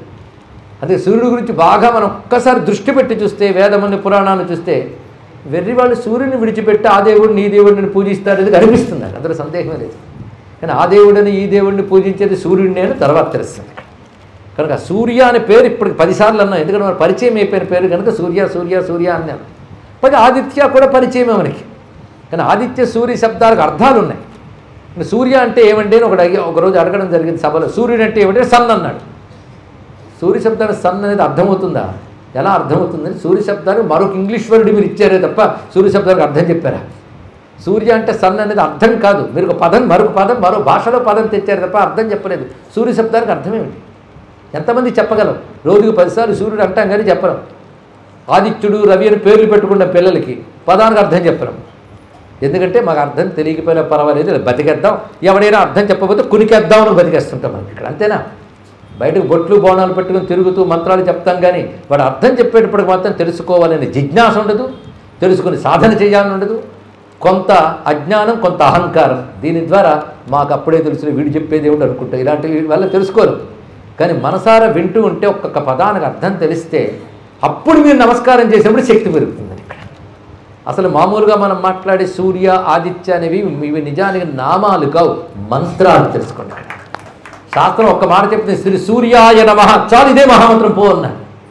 మంత్రాలు, ఉపదేశాలు, హంపట్లు, హుంపట్లు, బీజాక్షాలు ఇవేం అక్కర్లే. వేదం చెప్పిన ఒక్కొక్క భగవన్నామంను శ్రీకారంతో నమస్కారం కలిపి చేసుకుంటే అంతకు మించిన మంత్రం లేదు. సిద్ధ దాన్ని శ్రద్ధగా చేస్తే అది గొప్ప సిద్ధినిస్తుంది. శ్రద్ధ సిద్ధినిస్తుంది కానీ మంత్రం సిద్ధినివ్వదు. చూడండి, లేకపోతే ఒకే మంత్రం చాలామంది చేస్తారు, కొందరు అక్కడే ఉంటారు, కొందరు ముందుకు వెళ్ళిపోతారంటే శ్రద్ధాబలం వల్ల మంత్రం సిద్ధినిస్తుంది. ఇది గ్రహించవలసింది. విత్తనాలైనా ఇంట్లో తెచ్చిపెట్టి పూజ చేస్తుంటే మొలకలెత్తం, దాన్ని తీసుకొచ్చి భూమిలో వేసి దానికి సరైన సారములు పెట్టి జలములు పోస్తే కదా ఫలాలు దాకా వెళుతుంది. కనుక మంత్రాలు విత్తనాలు లాంటివే, నీ సాధనే వ్యవసాయం లాంటిది, అది ఫలితాన్ని ఇస్తుంది. దానికి కావాల్సిన శ్రద్ధ అనేది నమ్మకంతో మొదలవుతుంది. తర్వాత గురువుని ఆశ్రయించాలి. మతం దొరికింది కదా తావళం తిప్పేసుకుంటున్నామని కాకుండా ఆ దేవత గురించి తెలుసుకుంటూ చింతన చేస్తూ ప్రేమ పెంచుకుంటూ అప్పుడు సిద్ధి వస్తుంది. ఆ సిద్ధి చాలా మధురంగా ఉంటుంది. అందుకే దాన్ని భక్తి అన్నారు, లేకపోతే ఒట్టు ఉపాసన అయిపోతుంది. ఉపాసన భక్తిగా పెరగాలి. ఇక్కడ అదే శ్రవణం చేస్తే సూర్య, మిత్ర, రవి, భాను, ఖగ, పూష, అబ్బా ఒక్కొక్క పదం ఎంత మధురంగా ఉంటాయో. అసలు ఉపనిషత్తుల్లో వేదాల్లో మనం చూస్తూ ఉంటే ఎంత ప్రేమగా సూర్యుని పిలుస్తారు. ఇదిగో నువ్వు ఆ బంగారు రంగుతో కనబడటం మాకు ఎలా ఉన్నదంటే బంగారు భరిన మూత పెట్టేసిన పాత్రలా నువ్వు కనబడుతున్నావు. బంగారు మూత పెట్టిన పాత్రలా నువ్వు కనబడుతున్నావు. కొంచెం పాత్ర తీసి కనబడవయ్యా అని మంత్రం ఉంది ఈశావాస్యోపనిషత్తులో. అప్పుడు పాత్ర విప్పి కనబడు అంటే అర్థం ఏంటి? నీ లోపల ఉన్న అంతరస్వరూపాన్ని చూపించు అని అక్కడే చూపించారు. ఇలాంటి విషయాలు చాలా కనబడుతూ ఉంటాయి ఉపనిషత్తులు. ఎంత ప్రేమ కనబడుతుందండి. చాలామందికి వేదంలో మంత్రం ఉంది. ఎవరికైనా మొదటి సంధ్యావందనమే పెద్ద ప్రశ్నార్థకం అయిపోయిన రోజుల్లో మధ్యాహ్న సంధ్యావందనం ఒక వృత్తిని తెలుసా మీకు? కొంతమందికి తెలుసు. త్రిసంధ్యలో మధ్యాహ్న సంధ్య ఉంది. అక్కడ మంత్రం చెప్తారు. అయితే మధ్యాహ్న సంధ్యకి సంబంధించిన మంత్రం మాత్రమే కాదు, వేదాల్లో ఉన్న మంత్రాన్ని మధ్యాహ్న సంధ్యలో వినియోగానికి పెట్టారు. ఆసచ్చే నరసావర్తమానోన్వేషం ఇలాంటి మంత్రములు వస్తున్నప్పుడు ఒక మంత్రం వస్తుంది. పశ్యేమ శరదశతం, జీవేమ శరదశతం, నందామ శరదశతం, మోదామ శరదశతం, భవామ శరదశతం. ఈ మంత్రములు వస్తాయి, వింటూ ఉంటారు మనం కూడా. దీని అర్థం ఏమిటి అంటే అసలు అన్వయం ఏంటంటే, హే సూర్య భగవానుడా, నిన్ను చూస్తూ మేము 100 ఏళ్ళు బ్రతకాలి, నిన్ను వింటూ మేము 100 ఏళ్ళు బ్రతకాలి, నీ గురించి అంటూ మేము 100 ఏళ్ళు బ్రతకాలి, నీ గురించి అనుకుంటూ 100 ఏళ్ళు బ్రతకాలి, మొత్తాన్ని నీతోనే రమిస్తూ 100 ఏళ్ళు బ్రతకాలి. మోదామ సరద. ఇది భక్తి కాకపోతే ఇంకేమిటండి? హే పరమాత్మ, నిన్నే చూస్తూ అంటే నీ యందే దృష్టి పెట్టి, అలాగే నిన్నే వింటూ నీ గురించి, నీ మహిమల గురించి, నీ తత్వం గురించి, నీ లీలల గురించి వింటూ. లేకపోతే సూర్యుడి గురించి వినడం అంటే ఏమిటండి? కాశీలో సూర్యుడు 6 గంటలకు ఉదయించను, రాజమండ్రిలో సూర్యుడు 5:30కి ఉదయించను, ఇదే వినడం. సూర్యుడి గురించి వినడం అంటే ఋషులు ఏం చెప్పారు సూర్యుడి గురించి అది వినడం. అది సూర్యుడి గురించి వింటూ బ్రతకాలి, సూర్యుడి గురించి అంటూ బ్రతకాలి, సూర్యుడి గురించి అనుకుంటూ బ్రతకాలి, మొత్తానికి సూర్యుడి గురించి భావన చేస్తూ ఆనందిస్తూ బ్రతకాలి. అదే కమలాక్షు నర్చించు కరములు కరములు శ్రీనాథు వర్ణించు చిత్త. భక్తి కాదు. మధ్యాహ్న సంధ్యలో అనేది అది. ప్రాతఃసంధ్యలో మిత్రోపస్థానంలో చెప్తున్నది అదే, మధ్యాహ్న సూర్యోపస్థానంలో చెప్తున్నది, సాయంకాలం చెప్తున్నది ఇవే భావాలు. మొత్తానికి ఆ సూర్యుడి ప్రేమ కనబడుతుంది అక్కడ. అంటే 100 ఏళ్ళు బతికేయాలనేదే శతం వినగానే ఓహో ఆయుష్ బాగుంటుంది అనుకుంటాం, అదే మనకు నచ్చింది అందులో. కానీ భావం చూస్తే ఇది జోక్చ సూర్యం దృశ్య, చిన్న విషయం కాదు మంత్రం, ఎంత గొప్ప విషయం ఇక్కడ. ఎటువంటి సూర్యుడు అంటే కేవలం మండలంలో ఉన్నవాడే కదా. సూర్య ఆత్మ జగతస్థస్థుతశ్చ, ఇది వేదం చక్కగా చెప్పింది. సూర్యుడు అంటే ఎవరు అనుకున్నారు? ఆత్మ. జగత తస్థుషశ్చ, జగత అంటే కదిలే వాటికి, తస్థు కదలని వాటికి, అంటే స్థావర జంగమ. సృష్టిలో సర్వం కలితే 2 భాగాలు, కదిలేది కదలనివి. కదిలేవంటే మనలాంటి వాళ్ళు, మనలాగే పక్కన నడుస్తున్న పక్షులు, పశువులు, ఇవన్నీ కూడా కదిలేవి. కదలనివంటే చెట్టు, చేమ, రాయి, రప్ప, కొండ, ఇవన్నీ స్థావరములు. వీటన్నిటికీ సూర్య ఆత్మ, సూర్యుడు ఆత్మగా ఉన్నంటే ఏ సూర్యుడిని చెప్పారు ఇక్కడ? సర్వజీవులకి ఎవడు ఆత్మగా ఉన్నాడు వాడిని చెప్తున్నారు. వాడిని నువ్వు సూర్యమండలంలో దర్శిస్తున్నావు ఇక్కడ. కానీ కేవలం సూర్యుడిని మనం ఆరాధిస్తున్నాం అనకూడదు. సూర్యుని యందు పరమాత్మని, సూర్యుని ద్వారా పరమాత్మని మనం ఆరాధన చేస్తున్నాం. సూర్యుని యందు పరమాత్మని, సూర్యుని ద్వారా పరమాత్మ. ఇది తెలియ కొంతమంది హిందూ మతం గురించి మాట్లాడుతూ అవాకులు చవాకులు వెళ్తారు. మనకు అసలు ఏమీ తెలియదు, తెలుసుకునే ప్రయత్నం చేయం, చెప్పినా వినం, అంతే కదా. మహా అయితే ఇవాళ జరుగుతుంది రెండంటే వీఐపీగా పిలిస్తే వస్తాం, కాసేపు కూర్చొని వెళ్ళిపోతాం, మళ్ళీ వినం. మనకు అన్నీ తెలుసు కదా. దానితో అవతల వాళ్ళు ఇష్టానుసారం విమర్శిస్తున్నారండి. ఈ మధ్య ఒక అన్యమతస్థులు, ఈ మధ్య అంటే కొన్ని శతాబ్దాల నుంచి ఇదే సాగుతుంది. హిందువులు ప్రకృతి ఆరాధకులు, సూర్యుడిని దేవుడిగా పూజిస్తారు, అంతేగాని అందరికీ ముఖ్యమైన పరమాత్మను పూజించరు. కనుక హిందువులు చాలా అల్పస్థాయిలో ఉన్నారు. అరే నీకు అసలు హిందూ మతం గురించి తెలుసా? మేమేం చెప్తామో తెలుసా? సూర్యుడు కూడా ఎవరి భయం వల్ల ఉదయిస్తున్నాడో వాడు భగవంతుడు అని చెప్తుంది హిందూ మతం తెలుసా? భీష్మ భీషాస్మాద్వాతప్పవతే భీషోదేతి సూర్య అని మంత్రం ఉంది. ఎవడి శాసన భయం వల్ల సూర్యుడు ఉదయిస్తున్నాడో, ఇప్పుడు చెప్పండి, సూర్యుడు దేవుడా అవునా కదా? ఒకరి శాసన భయం వల్ల ఉదయించేవాడు దేవుడు ఎలా అవుతాడండి? ఇలాగ ఆలోచిస్తూ ఉంటే సూర్యచంద్ర అగ్నులకు కూడా మూలమైన వాడెవడో ఆయన పరమాత్మ అని మనం భగవద్గీతలోనే చదువుతున్నాం. యదాదిత్యగతం తేజో జగద్భాసయతే ఖిలం యచ్చంద్రమసి యచ్చాగ్నం తత్తేజో విద్ధిమామకం. ఇప్పుడు చెప్పండి, సూర్యుడు దేవుడు అవునా కదా? ఇలా మధ్యాహ్నం వచ్చి నిద్ర టైంలో ప్రవచనం వచ్చి కూర్చోబెట్టి అడిగితే ఎలా అండి? అసలు వారిపోతున్న కళ్ళు అనిపించవచ్చు. ఒకరిద్దరి కోసం అంటున్నానమ్మా, నీకోసం కాదు, అందరూ వింటున్నారు సరే. అంటే వాళ్ళకి ఏవో భక్తులు ఉంటాయి కానీ ఉండాల్సిన భక్తులు వచ్చింది బాధ ఇక్కడ. మొత్తం ఇప్పుడు తెలుస్తున్న విషయం ఏమిటి? నిజంగా సూర్యుని దేవుడు అంటే ఒకరి శాసన భయం వల్ల ఉదయించే సూర్యుడు దేవుడు ఎలా అవుతాడు అంటే, ఎవరి శాసన భయం వల్ల సూర్యుడు ఉదయిస్తున్నాడో ఆయన్నే మేము సూర్యుడు అంటామయ్యా అని చెప్పాలి ఇక్కడ. కానీ సూర్యమండలము ఎందు భగవంతుడు అన్నామే కానీ సూర్యమండలమే భగవంతుడు అనలేదు. మనం ఇది గ్రహించవలసిన అవసరం ఇక్కడ. సూర్యుని ఎందు పరమాత్మను ఆరాధన చేస్తున్నాం అంటే మనకు కనబడుతున్న సూర్యమండలంలో పరమాత్మను చూస్తున్నాం. అది సర్వవ్యాపకుడే, ఇందులో సందేహం లేదు. కానీ సూర్యమండలంలో పరమాత్మను చూస్తున్నాం అంటే నీ పరమాత్మ లక్షణాలు అంటే ఏంటో తెలియాలి ముందు, తర్వాత సూర్య లక్షణాలు తెలియాలి. అప్పుడు సూర్యుడు ఎందు పరమాత్మను ఎందుకు చూస్తున్నావు అప్పుడు నీకు అర్థమవుతుంది. సూర్యుడు ఎందు పరమాత్మను చూస్తే తప్పకుండా పరమాత్మ సూర్యమండలం నుంచే నిన్ను తరింపజేస్తాడు. కానీ ప్రకృతిని భగవంతుడిని మనం అనం. భగవంతుడు ప్రకృతే పురుషాత్పరం. ఈ మాట చాలామంది వాడుతూ ఉంటారండి, కానీ అలవాటైపోయింది. నిర్మాణంలో చెప్తూ ఉంటాం, అద్భుతాలు అలవాటైపోతే మామూలు అయిపోతాయి. ఇది తెలుసుకోవాల్సిన బాధాకరమైన అంశం. ఒక అద్భుతమైన వ్యక్తి మనం చిన్నప్పటి నుంచి పరిచయపోయి మన ఇంట్లోనే పెరుగుతుంటే ఒరే అంటాం. వాడు గొప్పతనం ప్రపంచం తెలిసి దండం పెడితే అవునా అనిపిస్తుందండి. అందుకే కొన్ని అద్భుతాలు అలవాటు కాకపోవడమే బెటర్ అండి. అదే సూర్యుడు లాంటి మహాత్ముడి విషయం వేదం అంత గొప్పగా చెప్తే హిందూ మతం అంత అద్భుతమైన మతం ఒకట్లేదు, అది అలవాటైపోవడం వల్ల మామూలు అనిపిస్తుంది. ఇది బాధాకరమైన అంశం ఇక్కడ. ఏం అద్భుతమైన మతం హిందూ మతం ఎలా దర్శిస్తుంది? ప్రకృతేహ పురుషాత్పరం. ఎప్పుడైనా విన్నారు ఈ మాట? కొంతమందికి తెలుస్తుంది, బహుశా ఎవరైనా గడప రథనశేషం చేయితే ఒక చోట వస్తుంది. ఇలా చాలా చోట్ల ప్రకృతేహ పురుషాత్పరం అనే మాట వస్తుంది. ప్రకృతేహ పురుషాత్ పరం, ప్రకృతి కంటే పురుషుడి కంటే ఉత్కృష్టమైన వాట. ప్రకృతి కంటే అనగానే పంచభూతములు పంచతన్మాత్రలు ఇత్యాదులన్నీ ప్రకృతి. వీటితో ఉంటూ నేను అనుకునే జీవుడు, వీడి పురుషుడు. ఈ రెండింటికంటే అతీతమైనవాడు వాడు పరమాత్మ అన్నది ఎంత స్పష్టంగా చెప్పారు. ప్రకృతి జీవుడు కంటే అతీతమైన వాడు పరమాత్మ. ప్రకృతి పురుషాత్పరం. అప్పుడు ప్రకృతి భగవంతుని హిందువులు ఎలా ఆరాధిస్తారు? ప్రకృతిని భగవంతుని హిందువులు ఆరాధిస్తున్నారని మీకు ఎవడైనా చెప్తే మీరే చీవాట్లు పెట్టాలి. మళ్ళీ పండితులు పరిగెత్తడం ఎందుకు? ఆ మాటలోనే అర్థం ఉంది కదా. ప్రకృతి కంటే అతీతుడు పరమాత్మని చెప్పిన మతం హిందూ మతం. నువ్వా నాకు చెప్పేది భగవంతుడి గురించి అనాలండి అవతల వాళ్ళ గురించి. అయితే ప్రకృతి కంటే పరమాత్మ ఉత్కృష్టుడైనా ప్రకృతి యందు ఆయన వ్యాపిస్తున్నాడు కనుక కనబడని పరమాత్మ కనబడుతున్న ప్రకృతిలోనే మాకు దొరుకుతాడు. ఇది హిందూ మతం చెప్తాం. అదే మాకు పంచభూతాలు దేవుళ్ళే, నీకు పంచభూతాలు దేవుళ్ళు కావు. పంచభూతాల పైన కూడా ఉన్నాడు. మూర్ఖ, సర్వత్రా పరమాత్మను దర్శించు. ఆయన ఎక్కడో పైలోకంలో కూర్చుని సృష్టి చేసి కింద పడిలేదు. నీ భావం అది. పరలోకం నుండి ప్రభు సృజించి కింద పడివేశాను నీకు. మాకు అలా కాదు. భగవంతుడే ప్రకృతిని వ్యక్తపరిచి దానే అందులో లీనమయ్యాడు. అది మనకి వాళ్ళకున్న తేడా. అది తెలుసుకోవాలి. అలా అయినప్పుడు ఈ ప్రకృతిలో నువ్వు చూస్తున్న పంచభూతాలు నువ్వు చూస్తున్నా అంటే ఈ భూమి యందు బతుకుతున్న నువ్వు అనుభవిస్తున్న ప్రకృతి అంతా కూడా ఒక్కసారి ఆలోచించండి. వీస్తున్న గాలి, తాగుతున్న నీరు, నిన్ను బ్రతికిస్తున్నవా అన్నీ కూడా సూర్యుని నుంచే నీకు లభిస్తున్నాయి. అవునా లేదా?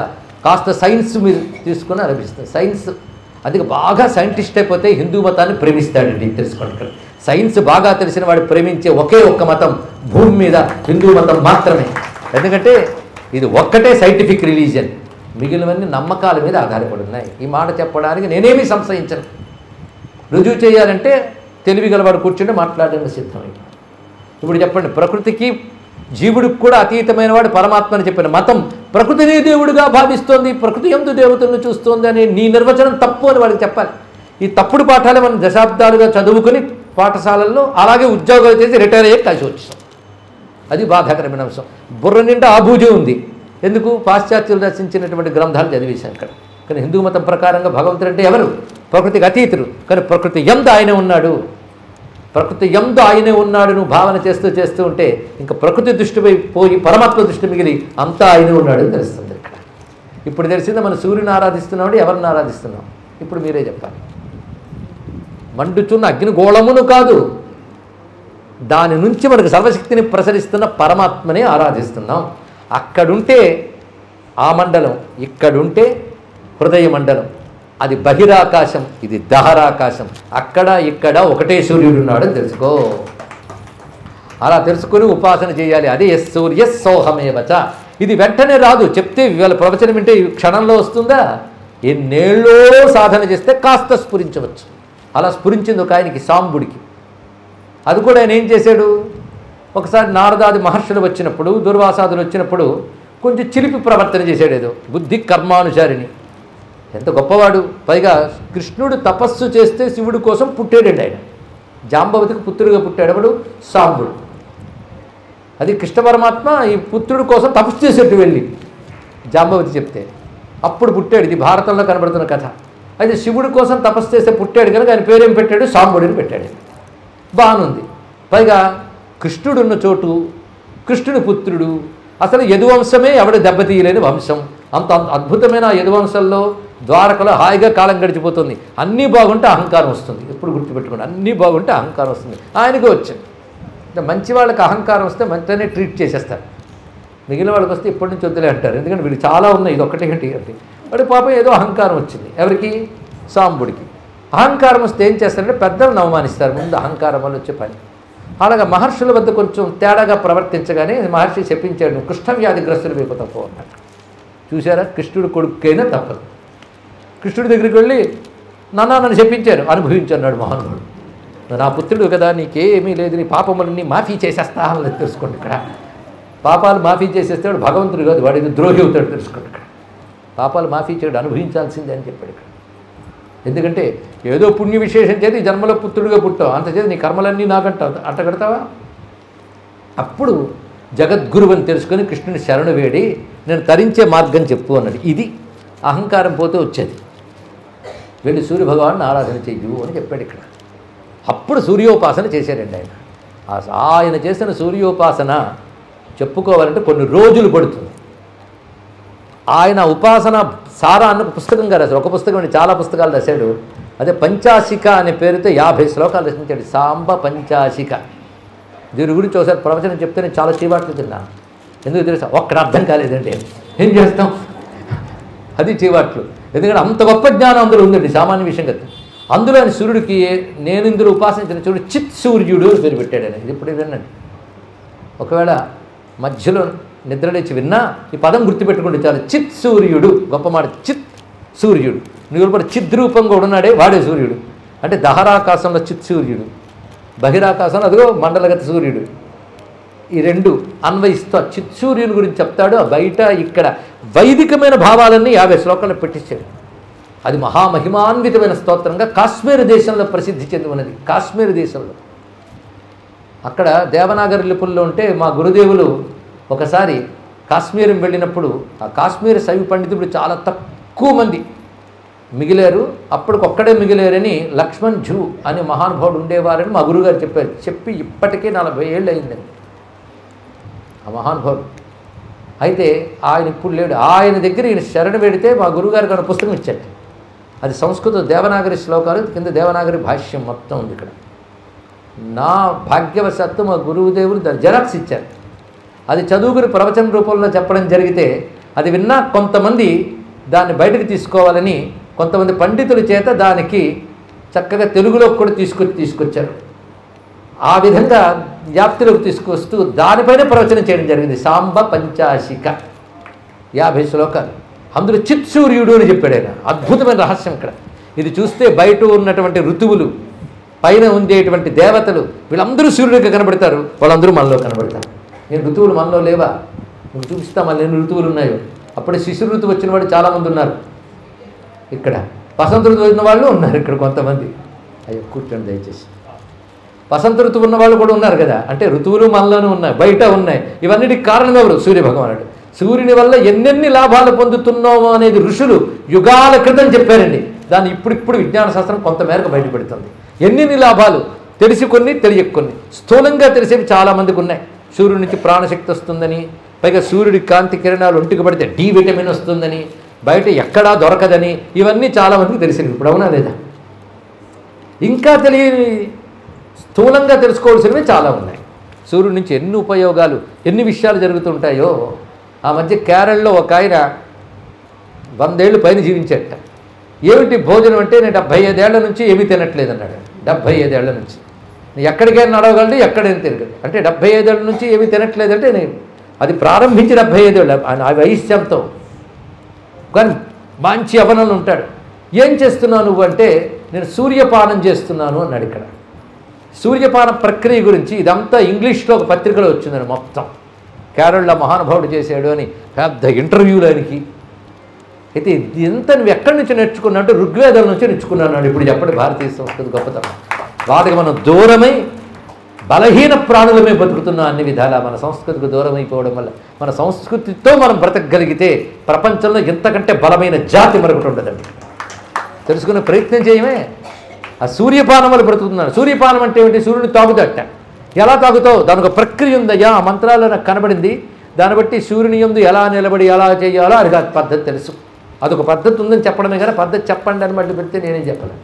ఉంది ఒకటి సూర్యపాన ప్రక్రియ. దానివల్ల అలా ఉన్నాడంటే సూర్యుడు ఎన్ని లాభాలు ఆయన వల్ల మనం పొందుతున్నాం. ఇంట్లో కూర్చుని పొద్దుటి నుంచి అసూర్యం పశ్యాను మాట ఉంది. ఎండకన్ను ఎరగని ఇల్లాలు అని మాట. ఎండకన్ను ఎరగకపోతే రోగములు రొష్టు అవుతారు మొత్తం కూడా. ఎండకన్ను ఎరగకపోతే ఎలా అండి? ఎండ పడితేనే శరీరం బాగుంటుంది. సూర్యకాంతిలో, అందుకే సూర్యకాంతిలో కొంచెం నడవండి, ఏసీల్లో మగ్గి మిషన్ల ముందు కూర్చోకండి అన్నప్పుడు యువతకు చాలా బోధించాల్సి వస్తాం. ఆయన ముందు నడవమని. అంటే ఇప్పుడు వైజ్ఞానికంగా వైద్యపరంగా తెలుసుకుంటున్నాం. నువ్వు వైద్యం దాకా వచ్చావు, మేము మోక్షం దాకా సూర్యుడిని ఎలా వాడుకోవాలో చెప్పాం. అది కానీ సూర్యుని ఇప్పుడు 3 రకాల దృష్టులు చూడవచ్చు. 3 దృష్టులు మనం ఏ లెవెల్లో ఉన్నామో చూసుకుందాం. మొదటి లెవెల్ ఏమిటి అంటే సామాన్య దృష్టి. మొదటి లెవెల్ పేరు సామాన్య దృష్టి. సామాన్య దృష్టి అనగానే సూర్యుడు తూర్పును ఉదయించును, పడమట అస్తమించును, వేసవిలో మహావేడిగా ఉండును, చలికాలంలో అంత ఉండడు, అప్పుడప్పుడు కనిపించును, మబ్బులు పడితే కనిపించడు. ఇలాంటివన్నీ సామాన్య దృష్టి. వైజ్ఞానిక దృష్టి కొంచెం వెళితే సూర్యుడికి ఉదయం లేదు, అస్తమయం లేదు అని అన్నారా? సరిగ్గా వేదంలో నోదేతి నా అస్తమేతి మంత్రం ఉంది. సూర్యుడు ఉదయించడు, అస్తమించడు, చూసేవారి దృష్టి బట్టి అలా కనిపిస్తాడో వేదం చెప్పిందండి. ఇప్పుడు చెప్పండి, ఈ సైన్స్ ఇప్పుడు చెప్పే మాట యుగాల క్రితమే చెప్పిన వేదం మన ధర్మం, మన సంస్కృతి ఇప్పుడు చెప్పండి. సూర్యుడు ఉదయాస్తమయాలు లేవని ఎప్పుడో చెప్పాం మనం ఇక్కడ. మరి ఎందుకు అలా ఉందంటే అలా కనిపిస్తాడు నువ్వు చూసేదాన్ని బట్టి అని వెంటనే చెప్పారు ఇక్కడ. కనుక నువ్వు చూసి సైంటిస్ట్ అయినా సూర్యుడు ఉదయించను అంటాడు. అవునా లేదా? వ్యవహారం ఎవడు వదులుకుంటాడండి? సైంటిస్ట్కి సూర్యుడు ఉదయం లేదని తెలుసు. భూమి తిరగడం వల్ల ఉదయించినట్టు కనబడుతుంది, సూర్యుడు ఉదయం లేదని మీరు సైన్స్ వాడని చదువుతున్నారు. ఇంత సైన్స్ చదువుకున్న రోజు ఏమంటావు? సూర్యుడు ఉదయించాడండి, అస్తమించాడని అంటారా లేదా? కానీ సూర్యుడు ఉదయం అస్తమయం లేదండి అని అంటారా? వ్యవహారమే, సైన్సే. ఇది సైంటిఫిక్ యాటిట్యూడ్ అంటాం. దీన్ని బట్టి సూర్యుల్లో ఎన్ని రకాల రేస్ ఉంటాయంటే గామా రేస్, ఎక్స్ రేస్, ఇంకా చాలా. సూర్యుడి వల్ల పత్రహరిత క్లోరోఫిల్ వస్తుంది. ఇదంతా సైన్స్. ఇది చెప్తే ఈ దృష్టిని ఏమంటారు? వైజ్ఞానిక దృష్టి. ఇందాక చెప్పిన మొదటి దృష్టి నుంచి ఇది కొంచెం లెవెల్. ఈ లెవెల్కి అందరూ వెళ్ళలేని ఇప్పుడే మీరు ఒప్పుకుంటున్నారు. మొదటి దృష్టి ఏమిటి? సామాన్య దృష్టి, లేమ్యాన్ యాటిట్యూడ్. రెండవ దృష్టి ఏంటి? సైంటిఫిక్ యాటిట్యూడ్, వైజ్ఞానిక దృష్టి. ఇక్కడి వరకు వచ్చేసాం. ఈ వైజ్ఞానిక దృష్టి కంటే పైన ఒక దృష్టి ఉందండి. దాని పేరు ఉపాసనా దృష్టి. ఉపాసనా దృష్టితో చూసేవాడికి మాత్రమే సూర్యుడు భగవంతుడు, పరమాత్మ, సర్వకారణ కారణుడు. కనుక ఏ దృష్టి ఉండాలి? ఉపాసనా దృష్టి. ఉపాసనా దృష్టిలో మిగిలిన 2 ఉంటాయి. కానీ వైజ్ఞానిక దృష్టి కలిగిన వాడు సామాన్య దృష్టి కూడా వాడికి ఉంటుంది, అది దాటి వెళ్ళిపోయాడు. ఉపాసనా దృష్టి ఉన్న వాడికి వైజ్ఞానిక దృష్టి కూడా ఉంటుంది, అది దాటి వెళ్ళిపోయాడు. అది తెలుసుకోండి ఇక్కడ. కానీ ఉపాసనా దృష్టి ఎంత గొప్పదో చూసారా? కానీ ఋషులు ఏ దృష్టితో చూశారు? ఉపాసన దృష్టితో చూశారు. రెండవది ఉపనిషత్ దృష్టి. దానిలోనే ఉపాసనా దృష్టి, ఉపనిషత్ దృష్టి ఒకే లెవెల్ చెప్తున్నాం. దీన్ని స్పిరిచువల్ యాటిట్యూడ్ అనుకుందాం. ముందు లేమ్యాన్, రెండవది ఒక సైంటిస్ట్, మూడవది ఒక ఫిలాసఫర్ అండ్ స్పిరిచువలిస్ట్, ఒక ఉపాసకుడు, ఒక ఆధ్యాత్మికవేత్త, ఒక తత్వవేత్త. ఒకే సూర్యుని 3 రకాలుగా చూశారు. అవునా లేదా? ఇప్పుడు మనకు పురాణములు, ఋషులు చెప్పిన నాలెడ్జ్ అంతా ఇప్పుడు బేస్ ఏ దృష్టితో చూడాలి? మనం ఇప్పుడు ఉపాసనా దృష్టితో చూసే నాలెడ్జ్ చెప్పుకుంటున్నాం. కానీ సూర్యుడు సైన్స్ పాఠాలు నేను చెప్పట్లేదు. అక్కడక్కడ సైన్స్ కనిపించవచ్చు గాక. అయితే వీటితో చూస్తేనే సూర్యుడు దేవుడు, లేకపోతే ఉపాసనా దృష్టితో చూస్తేనే సూర్యుడు దేవుడు, లేకపోతే కాడు అనగలమండి. ఇది చిన్న ఉదాహరణ మీకు చెప్పుకుందాం. ఇక్కడ అమ్మ అంటే ఏమిటి చెప్పండి ఎవడైనా? అమ్మ అంటే ఒక 5 అడుగులు 6 అడుగులు పొడుగున్న ఒకనొక స్త్రీ కనుక ఏముండును ఆమెలో ఎముకలు రక్తము మాంసము ఉండును, సైన్స్ అంతే కదా. ఇదే అమ్మ. ఒక పిల్లవాడికి అమ్మను చూపిస్తే అందులో స్త్రీ అవయవాలే ఉన్నాయి అంటే వాడు ఒప్పుకుంటాడండి. అవయవాలుగా కనబడిన అమ్మతనం ఒకటి ఉంది. ఆ అమ్మతనం వాడికి తెలుసు, ఎవడిగా పిల్లవాడికి. అమ్మ ఒక ప్రేమను వాడు అనుభవించాడు, అమ్మ పట్ల తన ప్రేమను ప్రకటిస్తున్నాడు, అమ్మ వాత్సల్యం వల్ల బ్రతుకుతున్నాడు. కనుక ఎవరికైనా అమ్మ అనబడేది స్త్రీగా కనబడ్డా ఆ సంతానానికి తల్లి అని ఒక భావం అందులో గోచరిస్తుంది. అలాగే కాంతి అగ్ని గోళంలా కనబడుతున్న సూర్యుడు పరమాత్మలాగా భక్తుడికి కనబడుతున్నాడు, భగవంతులో గోచరిస్తున్నాడు. ఏ దృష్టి అంటారు దీన్ని చెప్పండి. ఇక్కడ దృష్టి అంటే ఇది తెలియక ఇదేదో మతమని విశ్వాసమని చెప్తున్నారంటే బుద్ధి కూడా లేదు వీడికి అర్థం ఇక్కడ. కానీ సూర్యుల్లో కూడా నువ్వు పరమాత్మని భగవంతుడిని చూడలేకపోతే నీకు ఎప్పటికీ భగవంతుడు తెలియబడ్డే తెలుసుకో ఇక్కడ. అందుకని ఆత్మని తెలుసుకో, తమరి వదనము ఆత్మని తెలుసుకుంటే ఏమిటి, ఆయనలో నువ్వు పరమాత్మను చూడలేకపోతే నీళ్ళు ఆత్మ కూడా తెలియబడ్డు తెలుసుకో ఇక్కడ. అందుకే సూర్యోరాధన అంత ప్రధానము. అడుగడుగునిదే చూపిస్తాడు. ఏది కావాలన్నా సూర్యుడు అంటే తలంచితే అనుగ్రహించే దైవం. చూస్తేనే కాదు, తలంచితే. నువ్వు ఇక్కడ కూర్చున్న సూర్యుడు బయట ఉన్నాడు కనుక బయటకు వెళ్ళి సూర్యుడికి నమస్కారం చేసుకోవాలని ప్రవచనం విన్న వెంటనే అక్కలేదు ఇక్కడ చేసుకో అందుకుంటాడు. ఎక్కడున్నా అందుకుంటాడు, ఎప్పుడున్నా అందుకుంటాడు. ఆయన లేని చోటు లేదు, ఆయన లేని కాలం లేదు. ఇక్కడ ఉక్కపోస్తుందో లేదు మీకు, వాడు ఉన్నాడు. వాడు లేకపోతే అది లేదు, ఆ ఊపిరే లేదు. ఆయన వల్ల వాయువులు అన్నీ ఆయన వల్ల సంచరిస్తున్నాయి అక్కడ ఎక్కడ కూడా. ఏం రహస్యం చెప్పారంటే సూర్యుడి నుంచి వచ్చిన శక్తి మన బ్రహ్మరంధ్రం ద్వారా హృదయంలోకి వెళ్ళి హృదయం నుంచి నాడులోంచి శరీరం అంతా ఎలా పాకుతుందో పురాణం వర్ణించింది. కనుక నీలో మొత్తం తిరుగుతున్నది ఆయనే. ఆర్ధనాడి ప్రవిష్టాహ అన్నాడు ఇక్కడ. ఎంత రహస్యాలు చెప్పాడు, కళ్ళు తిరిగిపోతే అంత జ్ఞానం చెప్పాడు ఇక్కడ ఏ సమయంలోనైనా. అందుకే రామచంద్రమూర్తి యుద్ధం చేస్తున్నప్పుడు అప్పటికే ఎంత కొట్టాడు మహానుభావుడు. రావణాసుడి యొక్క సైన్యాలన్నీ చాలా మటుకు దెబ్బతీసింది ఒక రామచంద్రమూర్తి. అసలు రావణుని యొక్క బలం, కుంభకర్ణుడు పోయాడు, అంతకుముందు ఇంద్రజిత్తు పోయాడు, ఇంకా చాలామంది ప్రహస్తుడు అకంపడి చెప్పనక్కర్లేదు ఎప్పుడు దెబ్బతీశారు. కొంతమంది ఆయన సైన్యం చేతులు చచ్చిపోయారు, హనుమంతుడు మొదలైన వారి చేతిలో. ఇంకొక్కడే మిగిలాడు ఎవడు వాడు. ఆ రావణాసుడి కంటే ముందు మూల సైన్యం అనే దాన్ని పంపించాడు రావణాసురుడు. దాన్ని కొట్టడం ఎవడి వల్ల కాదు, రాముడు అవలీలగా కొట్టేశాడు. హనుమదాది వానర వీరులే ఆశ్చర్యపోయారు. ఇంత అయిన తర్వాత మళ్ళీ రావణాసురుడు వచ్చాడు. వచ్చినప్పుడు రావణాసురుడు కొట్టాడు. కొట్టిన దెబ్బకి రావణాసురుడు వెళ్ళిపోయాడు. 2 సార్లు వెళ్ళిపోతాడండి. రెండోసారి మూర్ఛపోయాడు వెళ్ళిపోయి. ఆ మూర్ఛపోయిన వాడిని కొంతసేపటి తేరుకున్నాక మళ్ళీ లేచి పద అన్నాడు రథాన్ని. అప్పుడు రథం మళ్ళీ తీసుకొస్తున్నాడు. అతను వెళ్ళిపోయిన తర్వాత తిరిగి వచ్చే లోపల రామచంద్రమూర్తి కొంచెం అలసట వచ్చిందిట. బల అతి బల మొదలైనవి కలిగిన వాడికి అలసట్లేదు. అలాంటి తతో యుద్ధ పరిశ్రాంతం సమరే చింతయా స్థితం. పరిశ్రాంతం కొంచెం అలసట వచ్చి ఏం చేయాలా అని కొంచెం ఆలోచనలోకి వెళ్ళాడు. ఆ స్థితి వచ్చింది అంత మహానుభావుడు. అప్పుడు అగస్త్య భగవానుడు దేవతలతో సహా వచ్చాడు. రామ రామ మహాబాహో శృణు గుహ్యం సనాతనం. నేను చెప్పబోయేది రహస్యం అంటే చెవులో చెప్తారా అని కాదు ఇక్కడ. అంటే అందరికీ మండలం కనబడుతుంది, అందులో పరమాత్మ ఉన్నాడంది రహస్యం. రహస్యం అంటే ఇదే అర్థం. కనబడే దానిలో కనబడని సత్యం పేరు రహస్యము. రహస్యం అంటే ఇదే అర్థం చేసుకోండి మీకు మొత్తం. కానీ కనబడే సూర్యుల్లో కనబడని ఒక సత్యం ఉంది, ఆ సత్యం రహస్యం. అది ఎప్పుడుంది? ఎప్పుడు ఉంది, అందుకే సనాతనం. చూడండి, గుహ్యం సనాతనం. అయితే నాకు ఇప్పుడు ఎందుకు చెప్తున్నా, అసలు యుద్ధం టెన్షన్లో ఉంటే ఏన సర్వా నరీన్వత్సా సమరే విజయిష్యసి. ఇది ఇప్పుడు నువ్వు పట్టుకుంటే ఈ క్షణంలో శత్రువులను కొట్టేయగలవు అని చెప్తూ. అయితే శత్రువులు కొట్టేటప్పుడు చదువుకుంటే చాలన్నమాట. కాదయ్య బాబు, దీని పేరు ఆదిత్య హృదయం. హృదయం అంటేనే రహస్యం, అవునా లేదా? ఇక్కడ మీ హృదయం నాకు తెలియదు. అందరూ కూర్చుని ఉంటారు, కొంతమంది ఎప్పుడు పూర్తి చేస్తాడా అనుకుంటుంటారు. అది వాడు హృదయం. వీడు చెప్పేది నేను వినేది ఏమిటి, ఏదో వీడు రమ్మ దగ్గరకు వచ్చాను అనుకుంటాడు ఇంకోడు. అది వాడు హృదయం. కనుక కనబడిందా? కనుక కనబడకుండా ఉండేదాన్ని హృదయం అంటారు. కనుక కనబడుతున్న సూర్యుల్లో కనబడకుండా తత్వం చెప్పబోతున్నాను. దాని పేరు ఆదిత్య హృదయం అన్నాడు మహానుభావుడు. ఆదిత్య హృదయం పుణ్యం. ఎందుకు నాకు ఇప్పుడు చెప్తున్నా? పుణ్యం పవిత్రమైనది. అంతేకాదు, ఏ కష్టమైన ఎదురు పాపం వల్ల వస్తుంది కనుక అనుభవించక తప్పదు అనకు. కష్టానికి కారణం పాపం తీసేస్తుంది, సర్వపాప ప్రణాశనం. అంతేకాదు, కష్టం ఎదురైనప్పుడు దుఃఖం కలుగుతుంది, మాటి మాటికి తలంచుకుంటూ ఉంటే ఇంకా పెరుగుతుంది, చింత శోక ప్రశమనం. అంతేకాదు, బాగా పట్టుకున్నాం మనకు ఆయుర్వర్ధనం ఉత్తమం. అలాంటి దాన్ని చెప్తున్నాను విను అని మొదలెట్టాడు. మొత్తం 125 ఆదిత్యనామాలు అందులో చెప్పాడు. ఇదంతా అర్థాలతో తెలుసుకుంటే రహస్యం. అది ఆదిత్య హృదయం మొత్తం పెట్టి చెప్పాడు. ఇక్కడ ఆరాధించుకో అని చెప్పాడు. దాన్ని పట్టుకున్నాడు ఎవరు? రామచంద్రమూర్తి.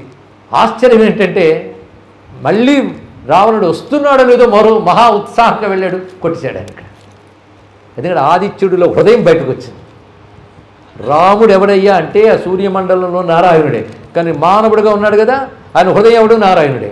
కానీ ఆదిత్య హృదయం చెప్పగానే రాముడిలో ఉన్న నారాయణ తేజస్సు వెలికి వచ్చి కొట్టిందని. ఇక్కడ పై అలా కొట్టింది. మొత్తం ఆదిత్య హృదయం గురువుగారు చెప్పిన వెంటనే ఉపదేశం పొంది త్రిరాచమ్య శుచిర్భూత్వా మొత్తం ఆయన స్వామిని ఆరాధన చేసి కర్మాంత ఆచమనం చేసి ఆ తర్వాత ధనురాజాయ వీర్యవాన్ రావణం ప్రేక్ష హృష్టాత్మ. అంతకుముందు పరిశ్రాంతం చింతయాస్థితం. ఇప్పుడేమిటి? హృష్టాత్మ. పరమానందం కలిచాడు ధనుసు పట్టుకుని. పడతానని ఆ వెళుతూ ఉంటే సూర్యమండలంలోంచి సూర్యుడు రాముడిని పలకరించాడు. ఇక్కడ ఆ తిరవిరవదన్ నిరీక్ష రామం ముదితమనా పరమం ప్రభృశ్యమాన నిశిచరపతి సంక్షయం విదిత్వా సురగణమజ్జగతో వచస్త్వరేతి. ఆ సూర్యమండలంలో దేవతల మధ్యలో ఉన్నట్ట. అరే లోకంలో పాపులు లేని ఒక్క పర్సన్ వస్తేనే ఒంటరిగా రాడు, చుట్టూ గానా భజనాలు ఉంటాయి. అవునా లేదండి? నిన్న మొన్న అడ్రస్ లేని వాడు కూడా ఇవాళ పొరపాటున ఎలక్షన్లో గెలిచిపోగానే వాడు చుట్టూ పొలోమని 10 మంది తిరుగుతారు. అవునా లేదా?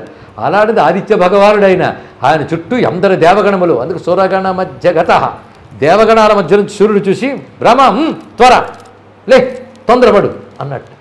ఆ తొందరపడి త్వర అనేది ప్రచోదయ ప్రేరణ ఇచ్చాడండి. ఇక్కడ అదే ప్రేరణ. ఆయన ప్రేరణ ఇవ్వగానే అప్పుడు కొట్టిన దెబ్బకి రావణాసుడు పోయాడు. అవునా లేదా?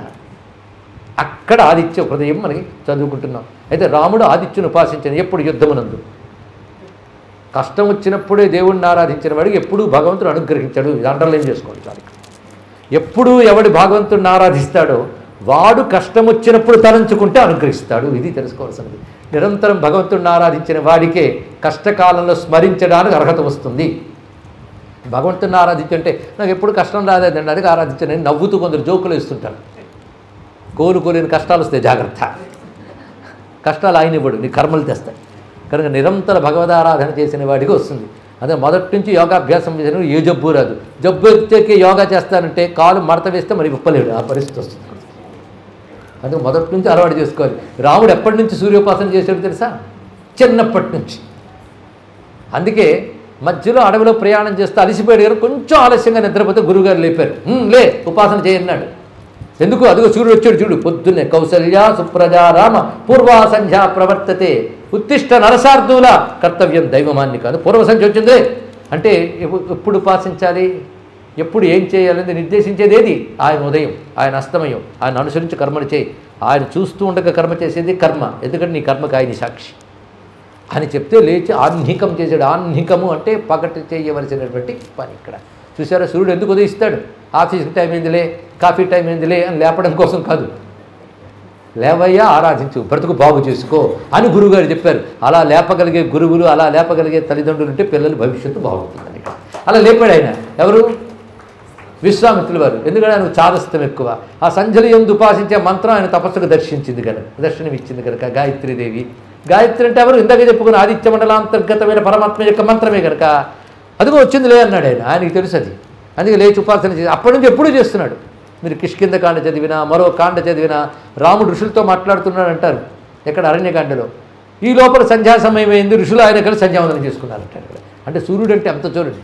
కిష్కింద కాండలో అయితే ఒక చోట చెప్తాడు ఏమనంటే సూర్యుడు ఎంత అందంగా ఉన్నాడు చూడు. నాకేమనిపిస్తుందంటే ఈ అడవిలో ఉన్న పువ్వులన్నీ కోసి మాల చేసి కొండలు అలా ఎక్కి వెళ్ళి సూర్యుడి మెడలో వెయ్యాలనిపించింది అంటాడు. ఎంత అద్భుతమైన భావం అంటే, ఎంత భావుకత మనకి ఎప్పుడైనా అనిపించిందా? అంత ప్రేమ సూర్యుడి మీద ఉంటే మన బ్రతుకు ధన్యమండి. ఇందరి సందేహం లేదు. అలా రాముడికి సూర్యుడి మీద ఉన్న ప్రేమ గురించి పరిశీలిస్తే రామాయణంలో ఎంత కనబడుతుంది. ఎందుకంటే అందులో ఉన్నవాడు కదా ఈయన. ఎవరు? ఈ రామచంద్రమూర్తి అందులోనే పరమాత్మే. అది ఉండేది రాముడొక్కడు ఊరక చెడిపోకు మనస చండ మార్తాండ మండలమున చలంగుచును ఉండేది రాముడొక్కడు అన్నాడు మా త్యాగయ్య. ఆ సూర్యమండలం ఉన్నవాడు మహారామచంద్రమూర్తి అన్నాడు ఇక్కడ. అదే ఆదిత్య హృదయం. అంత ఆరాధన చేశారండి. అంతే కదా వాళ్ళ ఆవిడ కూడా అంతే. ఎవరు వాళ్ళ ఆవిడ? సీతమ్మ. ఒకసారి అంటారేమో అని అంటున్నాడు. సీతమ్మ పేరంటే పాపం పోతుంది. అందుకు ఆవిడ ఏం చేసింది తెలుసా? సరిగ్గా యుద్ధకాండ ప్రారంభంలో కనబడుతుంది ఈ రహస్యం. రావణాసురుడు మాయ చేసి రామలక్ష్మణ శిరస్సులు తెగిన శిరస్సులు తెచ్చి చూపిస్తాడు. నిజం వాడు కొట్టింది లేదు పెట్టింది లేదు, మాయగా తయారు చేశాడు. అలాగా రక్తమోడుతున్న రామలక్ష్మణ శిరస్సులు తెచ్చి చూపిస్తాడు. ఇక్కడ చూపించగా నిజంగా రామలక్ష్మణ పోయిన మూర్చిపోతుంది ఆమె. దాని తర్వాత పక్కనున్న త్రిజట మొదలైన వాళ్ళు అంతా మాయలే నమ్మకన్నారు. మాయవి ఎక్కువసేపు ఉండవండి. గాల్లో సృష్టించాడు, దీనిలో సృష్టించాడు, అవి ఎక్కువసేపు ఉండవు. మాయగా వచ్చిన పుచ్చుకోకూడదు కూడా. సరే మొత్తానికి అది కొంతసేపటికి పోయింది. కానీ తెగిన శిరస్సులు వచ్చిన మనోవేదన అలా పట్టేసింది ఆమెకు. బాధ ఏమవుతుంది, యుద్ధమే ప్రారంభం కాలేదు, ఏమవుతుందని వేదన ఉంది. ఈ వేదన పోవడం కోసం అని ఆవిడకు ఒక ప్రేరణ వచ్చిందిట. దివసకరం శరణమభ్యుపై దేవం అని మాట అక్కడ ఉంది. ఇక్కడ దివసకరం అంటే దివాకరుడైన సూర్యుని శరణు వేడు అని ప్రేరణ వచ్చింది. ఎవరిచ్చారు ఆ ప్రేరణ? ఇది ఆలోచించవలసిన అవసరం. అక్కడ కూర్చుని ఆవిడకి ప్రేరణ ఇచ్చింది. ఆవిడకు కూర్చొని రామ రామ రామ జపం తప్ప ఎరగదు. ఆ రాముడు అంతర్గతంగా ప్రేరణ ఇచ్చాడు. అప్పుడు ఆవిడ ఏం చేసిందంటే దివసకరం, ఎక్కడ ఏ పదాలు పాడాలి అక్కడ పాడాలి. అక్కడ ఆదిత్యం ప్రేక్షతత్వాత్ పరంహర్ష, అక్కడ ఆదిత్యుడు, ఇక్కడ దివాకరుడు. ఆ పదం బట్టి ఉంటుందండి. దివసకరం పగటిని కలిగించేటువంటి స్వామిని ఏం చేసింది? శరణు వేడింది. ఇది అంతే, సరెండర్ అయిపోయింది. అప్పుడు సూర్యభగవానుడు ఆమెకు శాంతించాడు. ఇక్కడ అంటే వాళ్ళకు ఒక్కడు తెలుసు, ఎప్పుడు అవసరం వచ్చినా సూర్యుని స్మరించడం. ఇది భారతీయ సంస్కృతి. సూర్యుడిని ఆరాధించడం, అది చేస్తుంటే అడుగడుగునా సూర్యుడు కాపాడుతాడు. ఇది నేను చెప్పింది ఇంతవరకు రామాయణం కదా. భారతంలోకి వెళదాం. భారతంలో విరాట పర్వంలో ఒక అద్భుతమైన వృత్తాంతం ఉంటుంది. విరాట పర్వంలో ఒక అద్భుతమైన వృత్తాంతం మనకు కనబడుతుంది. విరాట పర్వం ఇంకా చాలా పర్వాలు. భారతంలో సూర్యుడిని చెప్తే నాకు ఇచ్చిన 9 రోజులు భారతంలో సూర్యుడికి అయిపోతుంది తెలుసా. అంత ఉంది. ఏదో అన్నీ కలిపేసి చెప్పుకుంటారు, ఇదొక అదృష్టం. ఒక్కరోజే భారతం, ఒక్కరోజే రామాయణం వెళ్ళడం కూడా భాగ్యమే కదండి. ఇక్కడ భారతంలో గొప్ప వృత్తాంతం సూర్యుడి గురించి, అదే ఆదిత్య మహిమ వైభవం. విరాట పర్వంలో అమ్మ ద్రౌపదీదేవి సైరంధ్రి వృత్తిలో అక్కడ ఉన్నది. అజ్ఞాతవాస కాలంలో అలా ఉన్నది, అందరికీ తెలుసు. ఆ సమయంలో ఒక విపత్తు వచ్చి పడింది ఆమెకి. కీచకుడు వచ్చాడు అక్కడికి, విరాటుడు కొలువుకి. కీచకుడు దయ వల్లనే విరాటరాజు హాయిగా ఉన్నాడు కనుక కీచకుడిని అతిక్రమించలేడు. ఆయన పరిస్థితి అలాంటిది. ఆ సమయంలో కీచకుడి దృష్టి మహాపతివ్రత మీద పడింది, దుష్టుడి మీద. ఇంకా వాడు కూడనటువంటి కోరికలతో వీళ్ళనే ఇబ్బంది పెట్టాడు, సుధేష్ణాదేవిని. ఆమెను ఎలాగైనా నా వద్దకు పంపించు అనగానే ఆమె కొన్ని నియమాలు తాము ఇక్కడ ఉంచే ఎలా పంపిస్తాను అనుకున్నది. కానీ వాడి వల్ల భయం తట్టుకోలేక అక్కడి నుంచి మదిరిని తీసుకురావడానికి నువ్వు వెళ్ళు అని పంపించాడు. వాళ్ళ పరిస్థితి అర్థం చేసుకున్న ఆమె వెళ్ళడానికి సిద్ధపడిందండి. కానీ వాడు మహాపాపాత్ముడు, మహాబలవంతుడు. ఎలా రక్షించుకుంటుందో కబల ఆ సమయంలో. అందుకు అది పట్టుకు వెళ్లే ముందు ఆమె చేసిన పని ఏమిటి? అక్కడ అలాంటివి విరాట పర్వంలో పట్టుకోవాలి. సూర్యభగవాన్ని శరణు వేడిందిట. కనుక సూర్యుడు తన దగ్గరున్న గణముల్లో రాక్షసులు అనబడే గణములు ఉన్నారు. వాళ్ళు 12 మంది ఉంటారు. రాక్షసులు అంటే మనం ప్రతిసారి రాక్షసులు దుర్మార్గుడు అనుకోవద్దు. రాక్షసులు ఒక దివ్యగణం. ఆయన దగ్గరున్న గణముల్లో వాళ్ళు మొత్తం 12 మంది. వాళ్ళ పేర్లు తలుచుకున్న పాపాలు పోతాయి. అరే మొత్తం 7గురిలో ఒక గణం వాళ్ళు. మరి మిగిలిన 7గురు గణాల పేర్లు విందాం. ఎప్పుడు ఇంకా ఉంది కదా ఆ గణములు ఏమిటి, ఆయన ఎలా ఉంటాడో, చుట్టూ ఎలా ఉంటారు, మండలం ఎలా ఉంటుంది, రథం ఎలా ఉంటుంది, గుర్రాలు ఎలా ఉంటాయి, సారథి ఎలా ఉంటాడు, ఆయన ఎలా ఉంటాడు, ఇవన్నీ తెలుసుకోవాలి. ఉపాసనా దృష్టి. నేను పొద్దుట్లేదు అంత చూసిన కానీ గుర్రం కనబడలేదు, ఆయన కనబడలేదు. నీకు కనబడితే దేవుడు ఎలా అవుతాడు? అవునా లేదా? నీకు ఒక వయసు వస్తే ఎదురుగా మనిషి సరిగ్గా కనబడ్డు, ఆయన అది కనబడిపోతాడండి అంత తేలిక. అది నువ్వు భావించాల్సిందే. ఋషులు దర్శించారు ఇక్కడ. సరే మొత్తానికి ఆయన దగ్గర ఉన్న గణాల్లో రాక్షసుల గణాలు 7 ఉన్నాయి. అందులో ఒకటి పంపించాడు వీళ్ళు తోడుకని. ఆ విషయం ఆవిడికే తెలియదు. భగవంతుడు ఏ విధమైన రక్షణ ఇస్తాడో మనకే తెలియదు, కానీ రక్షిస్తాడు. తెలుసుకోండి ఇక్కడ. ఆ భావం మనకుంటే చాలు. ఆ తల్లి వెంటనే చేసింది ఏమిటి, ఆయన స్మరించుకుని వెళ్ళిపోయింది అంతే. ఆ వెళ్ళినప్పుడు వాడు ఆమె చెయ్యి పట్టుకోబోతే పక్కనున్న రాక్షసుని విసిరి కొట్టేట, ఎవరిని? కీచుకుని. అంత దూరం వెళ్ళిపట్టేట. ఈమెకి ఇంత శక్తి అని ఆశ్చర్యపోయాడు. ఈమె శక్తి కాదు, ఆయన చేసింది. కాపాడాడు. చూసారా, ఈ రహస్యం కనబడుతుంది. అదేవిధంగా ధర్మరాజు అరణ్యవాసానికి బయలుదేరేటప్పుడు ఆయనతో పాటు అనేక మంది వేదవేత్తలైన విప్రోక్తములు ఆయన వెంటొచ్చారండి. ఎందుకంటే అసలు బలం మంత్రబలం. ఆ మంత్రం నిరంతరం అనుష్ఠించేటువంటి పవిత్ర చరిత్రుడు విప్రుడు. వాడు బయలుదేరారు ఆయనతో పాటు. నేను మీతో వస్తాను. అరే మా పదవులు లేవయ్యా, పదవులు దుర్యోధనుడు ఉన్నాడు, ఇక్కడే ఉండండి అంటే మా పదవులు ముఖ్యం కాదు, ధర్మం ముఖ్యం. ధర్మంకి పదవి లేకపోయినా అడవిలో ఉన్నాం, ధర్మంతో ఉంటాం. అధర్మం పదవిలో ఉన్నాం, భజన చేస్తే ఇక్కడ ఉండమన్నారు వాళ్ళు. బయలుదేరిపోయారు. అప్పుడు ఏడిచాడు మహానుభావుడు ధర్మరాజు. ఎందుకయ్యా ఏడుస్తున్నావు అన్నాడు. వెంట పురోహితుడు. ఆయన చేసిన గొప్ప తెలివైన పని అంటే పక్కన పురోహితుని పెట్టుకున్నాడు. విపత్కాలంలో శాస్త్ర ఉపాయములు చెప్తూ వాటి నుంచి బయటపెట్టేటటువంటి ఉపాయాలు చెప్పగలిగేవాడు మహానుభావుడు పురోహితుడు. ఇంకా ధౌమ్యుడు ఏం చేశాడంటే, ఎందుకు ఏడుస్తున్నావు, రాజ్యం పోయింది ఏడుస్తున్నావు అంటే, కాదు గురువుగారు మీకు తెలియదా, నాకు రాజ్యం పోయినా సంపద పోయినా పెద్ద పట్టించుకో, కానీ వీళ్ళందరూ నన్ను ఆశ్రయించుకుని అరణ్యాల్లో ఉంటానంటున్నారు.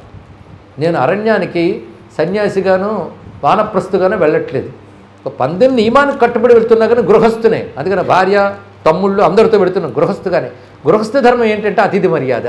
నన్ను ఆశ్రయించి వీళ్ళందరూ వస్తే వాళ్ళు భోజనం పెట్టద్దా అంటే, వాళ్ళందరూ ఏమన్నారంటే, నిన్ను భోజనం పెట్టమని ఇబ్బంది పెట్టమయ్యా, గృహస్థ దగ్గరికి వెళ్ళి మేము మీ ఇంటికి వచ్చామంటే వాడిని ఇబ్బంది పెట్టడం ఏంటి, అడవిలో నేను ఇబ్బంది పెట్టాం, మేము ఆ కందమూలాలు మేము చూసుకుంటాం, మీకోసం మేము అక్కడ ఉంటాం, మీ క్షేమం కోసం కృతజ్ఞత చేస్తామన్నారు. మీరు అలా సర్దుకుపోయినా నేను అలా సర్దుకుపోలేను, మీకు లోటు లేకుండా చూడాల్సిన బాధ్యత నాది, అందుకు నా ధర్మం నేను తప్పుతున్నానే అని బాధపడుతున్నాను అన్నాడు ఇక్కడ. అది అందుకు బాధ కలిగింది ఎవరికి, అందుకే ఆయనకు ఆ పేరు వచ్చింది. అసలు పేరు యుధిష్ఠిరుడు, ఆయన పేరు మనమే మర్చిపోయి చూశారు. మీరు ధర్మరాజు అన్నారు, యుధిష్ఠిరుడు ఒక్కడ అవలేదు అంటే ఆయన పేరు అంత పాపులర్ అయిపోయింది ధర్మరాజుగా, అంత మహానుభావుడు. అప్పుడు ఏం జరిగింది, ధౌమ్యుడు ఒక ఉపాయం చెప్పాడు, నీకు కొన్ని నామములు చెప్తున్నాను, సూర్యనామములు. అక్కడ సూర్య అష్టోత్తర శతనామ స్తోత్రం వస్తుంది అరణ్య పర్వంలో, దీన్ని ఉపాసన చేయన్నాడు. ఉపాసన చేయన్నాడు. కొంతకాలం దాన్ని పట్టుకుని జలముల్లో కంఠం వరకు నిలబడి సూర్యుని ఉద్దేశించి ఆరాధన చేశాడు. దాని ప్రభావం చేసి సూర్య భగవానుడు ప్రత్యక్షమై అక్షయ పాత్ర ఇచ్చి, అంతేగాని అక్కడ కూర్చుని హస్తిలో ఉంటే అక్షయ పాత్ర ఇవ్వడు, అక్కడ మీ ఆవిడ వంటగదికి వెళ్ళి వండాల్సిందే. కానీ ఏదో బాగుంది ఆఫ్టర్ వనవాసం కూడా ఇంటికి తీసుకెళ్ళిపోతే సుఖంగా బతికేవచ్చు కాదు, అక్కడ తపకాలంలో అక్కడ కాదు అవసరం ఇచ్చారు. ఏది ఎందుకో తెలుసుకోవాలి ఇక్కడ. అందుకే అక్షయ పాత్ర, అక్షయ పాత్ర ఉంటే బాగుంటుంది, అంట్లుతో మీ సమస్య పోతుంది, ఇది పోతుంది. అప్పుడే చాలామంది కోరిక కలగచ్చు, అలాంటి కోరిక ద్రౌపదికి లేదు. అప్పుడు పరిస్థితి అలాంటిది, ఏం చేస్తాం. అక్షయ పాత్ర ఇచ్చాడు, ప్రత్యక్షమే ఇచ్చాడు మహానుభావుడు. చూసారా, యుధిష్ఠిరుడు గురువుగారు చెప్పినటువంటి నామములు కొంతకాలం అనుష్ఠించగానే సూర్యభగవానుడు ప్రత్యక్షమయ్యాడు. ఆ కాలం వేరు, వాళ్ళ శ్రద్ధ వేరు. ఆ కాలం ఇచ్చాడు, ఈ కాలం అంటే శ్రద్ధ ఉంటే ఈ కాలంలో నీకు ఇస్తాడు. ఎన్ని ఇస్తున్నాడు నీకు తెలియదు, ఉపాసన వల్ల అంత ప్రత్యక్షంగా స్పందిస్తాడు సూర్యభగవానుడు, ఇందులో సందేహం లేదు. అలాగ అనుగ్రహించాడే లేదా. అంతేకాదు, వంశానికి మూలంలోనే ఎక్కడికో వెళితే ధర్మరాజుగా పూర్వంలో సంతానం కలగలేదని ఒక రాజు సూర్యభగవాను ఆరాధనిస్తే సూర్యానుగ్రహం వల్ల సంతానం కలిగిన ఘట్టాన్ని చెప్తూ ఒక శ్లోకం చెప్తాడు. పూర్వం భారతంలో మొదటి పర్వాల్లోనే, నమస్సవిత్రే జగదేక చక్షుషే జగత్ప్రసూతి స్థితినాశహేతవే త్రయీమయాయ త్రిగుణాత్మధారిణే విరించి నారాయణ శంకరాత్మనే. శ్లోకాలు ఊరికిన చదివకుండా అర్థం ఒకసారి ఆలోచిస్తే ఆ శ్లోకాల్లో ఆయన ఏంటో పెట్టాడు. త్రయీమయాయ, మూడు వేదములు తన స్వరూపంగా కలిగినవాడు. త్రిగుణాత్మధారిణే, త్రిగుణ స్వరూపాల్ని సత్వరజస్తమో గుణములను ధరించువాడు, నిర్వహించువాడు అయినటువంటి స్వామికి సమస్త జగత్తుకి కన్నైనవాడు. జగచ్చక్షుషే, ఎన్ని కళ్ళున్నా ఆయన లేకపోతే ఏమీ లాభం లేదు. కంటికి అదేవత ఆయనే. దేవతలుగా సూర్యుడు ఒక దేవత, సర్వదేవతాత్ముడైన పరమాత్మగా కూడా ఆయన చెప్తున్నాం. కానీ సూర్యుడు ఒక దేవతగా ఆరాధించేది, దేవతల్లో ఒకడుగా. అంతేకాదు, దేవతలకే దేవుడైన పరమాత్మగా రెండు రకాలుగా చూస్తున్నాం. దేవతలలో ఒకటిగా చూస్తే దేవతారాధన, దేవతలకే దేవుడైన పరమాత్మని చూస్తే సగుణ బ్రహ్మోపాసన. ఇది సగుణ బ్రహ్మోపాసనకి దేవతారాధనకి తేడా. అందుకే సగుణ బ్రహ్మముగా మనం చూసినప్పుడు ఆ ఉపాసన బలం చేత నామములు చేస్తే చాలు ఇచ్చాడు. వ్యాసుడు ఎంత దయామయుడంటే, ఆ ధౌమ్యుడు చెప్పిన నామాలు ఆయన చేసి ఫలితం పొందాడు, మీరు పొందండి రా అని రాసిపెట్టి మనకి ఇచ్చేశాడు. ఆయన ఇచ్చాడు కానీ మనం పొందాలా? అయితే మనకు అంత తపస్సు లేకపోయినా అవి చదువుకుంటే రావలసిన తప్పకుండా వస్తుంది. మరి ప్రత్యక్షమే అక్షయపాత్రలు ఇవ్వకపోయినా కావలసినవన్నీ ఇస్తాడు, అందులో సందేహం లేదు. ఇలాంటి గుచ్చాలు, ఇలాంటి గుత్తులు పురాణాలు సూర్యుడి విషయంలో ఎన్ని ఇచ్చేయండి, లెక్కలెన్ని రహస్య విషయాలు చాలా చాలా ఇచ్చాయి. ఇది మనకు భారతంలో ఆదిత్యుని మహిమ. అంతేకాదు, చాలా కాలం క్రితం ఇదే కాశీలో, కాశీ అంటే మామూలు కాదు, మీరు ఏ సాధనైనా ఇక్కడ చేస్తే కోట్ల రెట్ల ఫలితం ఇవ్వగలిగిన దివ్యక్షేత్రం ఇంకెక్కడే లేదు. ఇది కానీ చెత్త కనబడుతుందండి, కుక్కలు కనబడుతున్నాయండి అంటే అది ఎక్కడైనా కనబడతాయి, భారతదేశం అంతా కనబడతాయి. దానికి ఏముంది, ఇక్కడ అక్కడెక్కడా లేనిది ఇక్కడ కూడా ఉంది. అది నీ కంటితో కనబడనిది, అదే హృదయం. ఆ హృదయం ఒకడుంది, ఆ భూమికలో మనం ఉన్నాం. ఇక్కడ ఏది చేసినా అంత దివ్యమైన ఫలితం లభిస్తుంది. అందుకో మహానుభావుడు ఇక్కడ ఉండేవాడు, హరిహరానంద స్వామి వారని. ఇదే ఈ కేదార్ ఘట్, అసీ ఘట్ దగ్గర ఉండేవాడు ఆయన. ఆయన వద్దకు ఒక ఆయన వచ్చి, అనేక రకాల కష్టాలు పడుతున్నాను, పాపములు ఇలా ఉన్నాయి, ఎలా బయటపడతానంటే ఆయన ఒకటే ఉపాయం చెప్పాడు. ఈ ఉపాయం అందరికీ చెప్తున్నాను విను. తిన్నగా వెళ్ళి గంగలో స్నానం చేసి ఆ సూర్య భగవాన్ నమస్కారం చేసి కొంత గంగాజలానికి సమర్పణ చేయి. ఎప్పుడు రామనామం అనుకో. ఇకపై ధర్మంగా బ్రతుకు. ఇప్పటివరకు ఏమైపోయింది అయిపోయింది, సత్యం అహింస పాటించి ఇంతకు చాలు, ఇంతకు మించి నీకు ఏం అక్కర్లేదన్నాడు. ఆ కొద్దిపాటే సూర్యభగవాన్ నమస్కారం చేయగానే అనుకున్న కష్టాలను తొలగి రోగం పోయి బాగుపడ్డట్టు. హరిహరానంద స్వామిని మనం కరపాత్రి స్వామి వారు అంటాం. ఇక్కడ ఆ మహానుభావుని అనుగ్రహం సూర్యుడిని ఆ మాత్రం చేసినా, అందుకే ఎప్పుడైనా సరే, అందుకే త్యాగరాజు కీర్తనలో చెప్తారు, కన్ను ఎలాగంటే అని ఒక శ్లోకంలో ఉత్తమ సాధకుడు ఎవరంటే సూర్యుని మరువడు అన్నారు. ఇక్కడ ఇది చాలా ముఖ్యమైన అంశం. మీరు ఎంత ఉపాసన బలం పెట్టి లోపల చక్రాలు లేచిపోయారు ఫీల్ అయిపోతున్నా సూర్యారాధన చెయ్యని వాడికి లాభం లేదండి. ఇక్కడ నీలో ఏ చక్రాలు ఉన్నాయో ఈ చక్రాలన్నీ పట్టి తిప్పేవాడు అసలు ఆయన. ఇక్కడ నీలో ఉన్న సహస్రాలైన కనెక్షన్ సూర్యమండలమే తెలుసు. ఇక్కడ అక్కడి నుంచి 6 చక్రాలు ప్రసరిస్తున్నది ఆయనే. కానీ 6 చక్రాలు పట్టుకుని ఆయన పట్టుకో, సప్తాశ్వరథమారూఢుని పట్టుకో. అక్కడ ఇది ఒక రహస్యం. కానీ ఏది సహస్రార కమలంలో ప్రకాశిస్తున్న మహా తేజిస్తున్నదో అది సూర్యమండలంలో ఉన్నది. ఇది యోగ రహస్యం, ఇది ఉపాసన రహస్యం. కానీ అంత ఉంది అని దండం పెట్టినా చాలు, అది సూర్యమండలం యొక్క గొప్పతనం. ఎన్నెన్ని ఉపాసకుల యొక్క మహిమలు అనుభవాలు ఎన్నెన్ని కనబడతాయో మనకి ఇక్కడ రహస్యమైనవి. అలాంటి గాథలు మనం ఒక్కొక్కటి పురాణాల ద్వారా చెప్పుకుని, ఇవాళ రామాయణంలోనూ భారతంలో చెప్పుకున్నాం. భవిష్యోత్తర పురాణంలో చాలా అద్భుతమైన విషయాలు చెప్తాడు. ఒక్క కృష్ణ పరమాత్మ 7 అధ్యాయాలు చెప్పాడు. 7 అధ్యాయాలు. దాని పేరు ఆదిత్య హృదయం. మరి రామాయణంలో ఆదిత్య హృదయం ఉంది, 1 అధ్యాయం. చిత్రం ఏంటంటే ఆ 7 అధ్యాయాలు మీరు చదివితే ఈ శ్లోకాలు ఎన్నో అందులో కనబడతాయి, యథాతథంగా కనబడతాయి. ఇంకా మా పండితులు రీసెర్చ్ స్కాలర్స్ బయలుదేరి ఇది మొదలు పుట్టిందా అది మొదలు పుట్టిందా దాని నుంచి చూసి రాసి ఉంటారు, అది దీనిలో ప్రక్షిప్తం చేసి ఉంటాడంటాడు ఒక మహానుభావుడు. వాళ్ళకి డాక్టరేట్ ఇస్తారు, అయిపోయింది. మనకు ప్రయోజనం లేదు దానివల్ల. తెలుసుకుంటారు. అక్కడైనా ఇక్కడైనా మంత్రం అదే. ఆ మంత్రములు కొన్ని ఇక్కడ చెప్పారు, అదే మంత్రములు అక్కడే చెప్పారు. ఇది ఒక రహస్యమైన నామములు అక్కడ చూపిస్తాడు. దాని కొన్ని భాగాలు చేస్తాడు. అందులో న్యాసములు ఎలా చేయాలో, యంత్రం ఎలా ఉంటుంది, సూర్య యంత్రం, ఇవన్నీ కూడా కృష్ణుడు చెప్తాడు అర్జునుడికి. ఒక్క మాట చెప్పాడు, నన్ను చూడలేకపోతున్నామని చాలామంది ఫిర్యాదు చేస్తారు. ఎవరిని? కృష్ణుడిని చూడలేదని. అంటే కృష్ణుడిని చూడలేదంటే అర్థం ఏంటి? అవతారమూర్తిగా ఉన్న నన్ను అని కాదు, పరమాత్మ నేను నన్ను చూడలేదని చాలామంది అనుకుంటారు. కానీ నాకు సూర్యుడికి భేదం లేదయ్యా, ఆయనలో నన్ను భావించని వాడు నన్ను ఎప్పుడూ చూడలేడు సుమా అని చెప్పాడు. కృష్ణుడు చెప్పినటువంటి మాట ఇది. ఇది మనకు కనిపిస్తున్నది భవిష్య పురాణంలో కనబడుతున్న వాక్యం.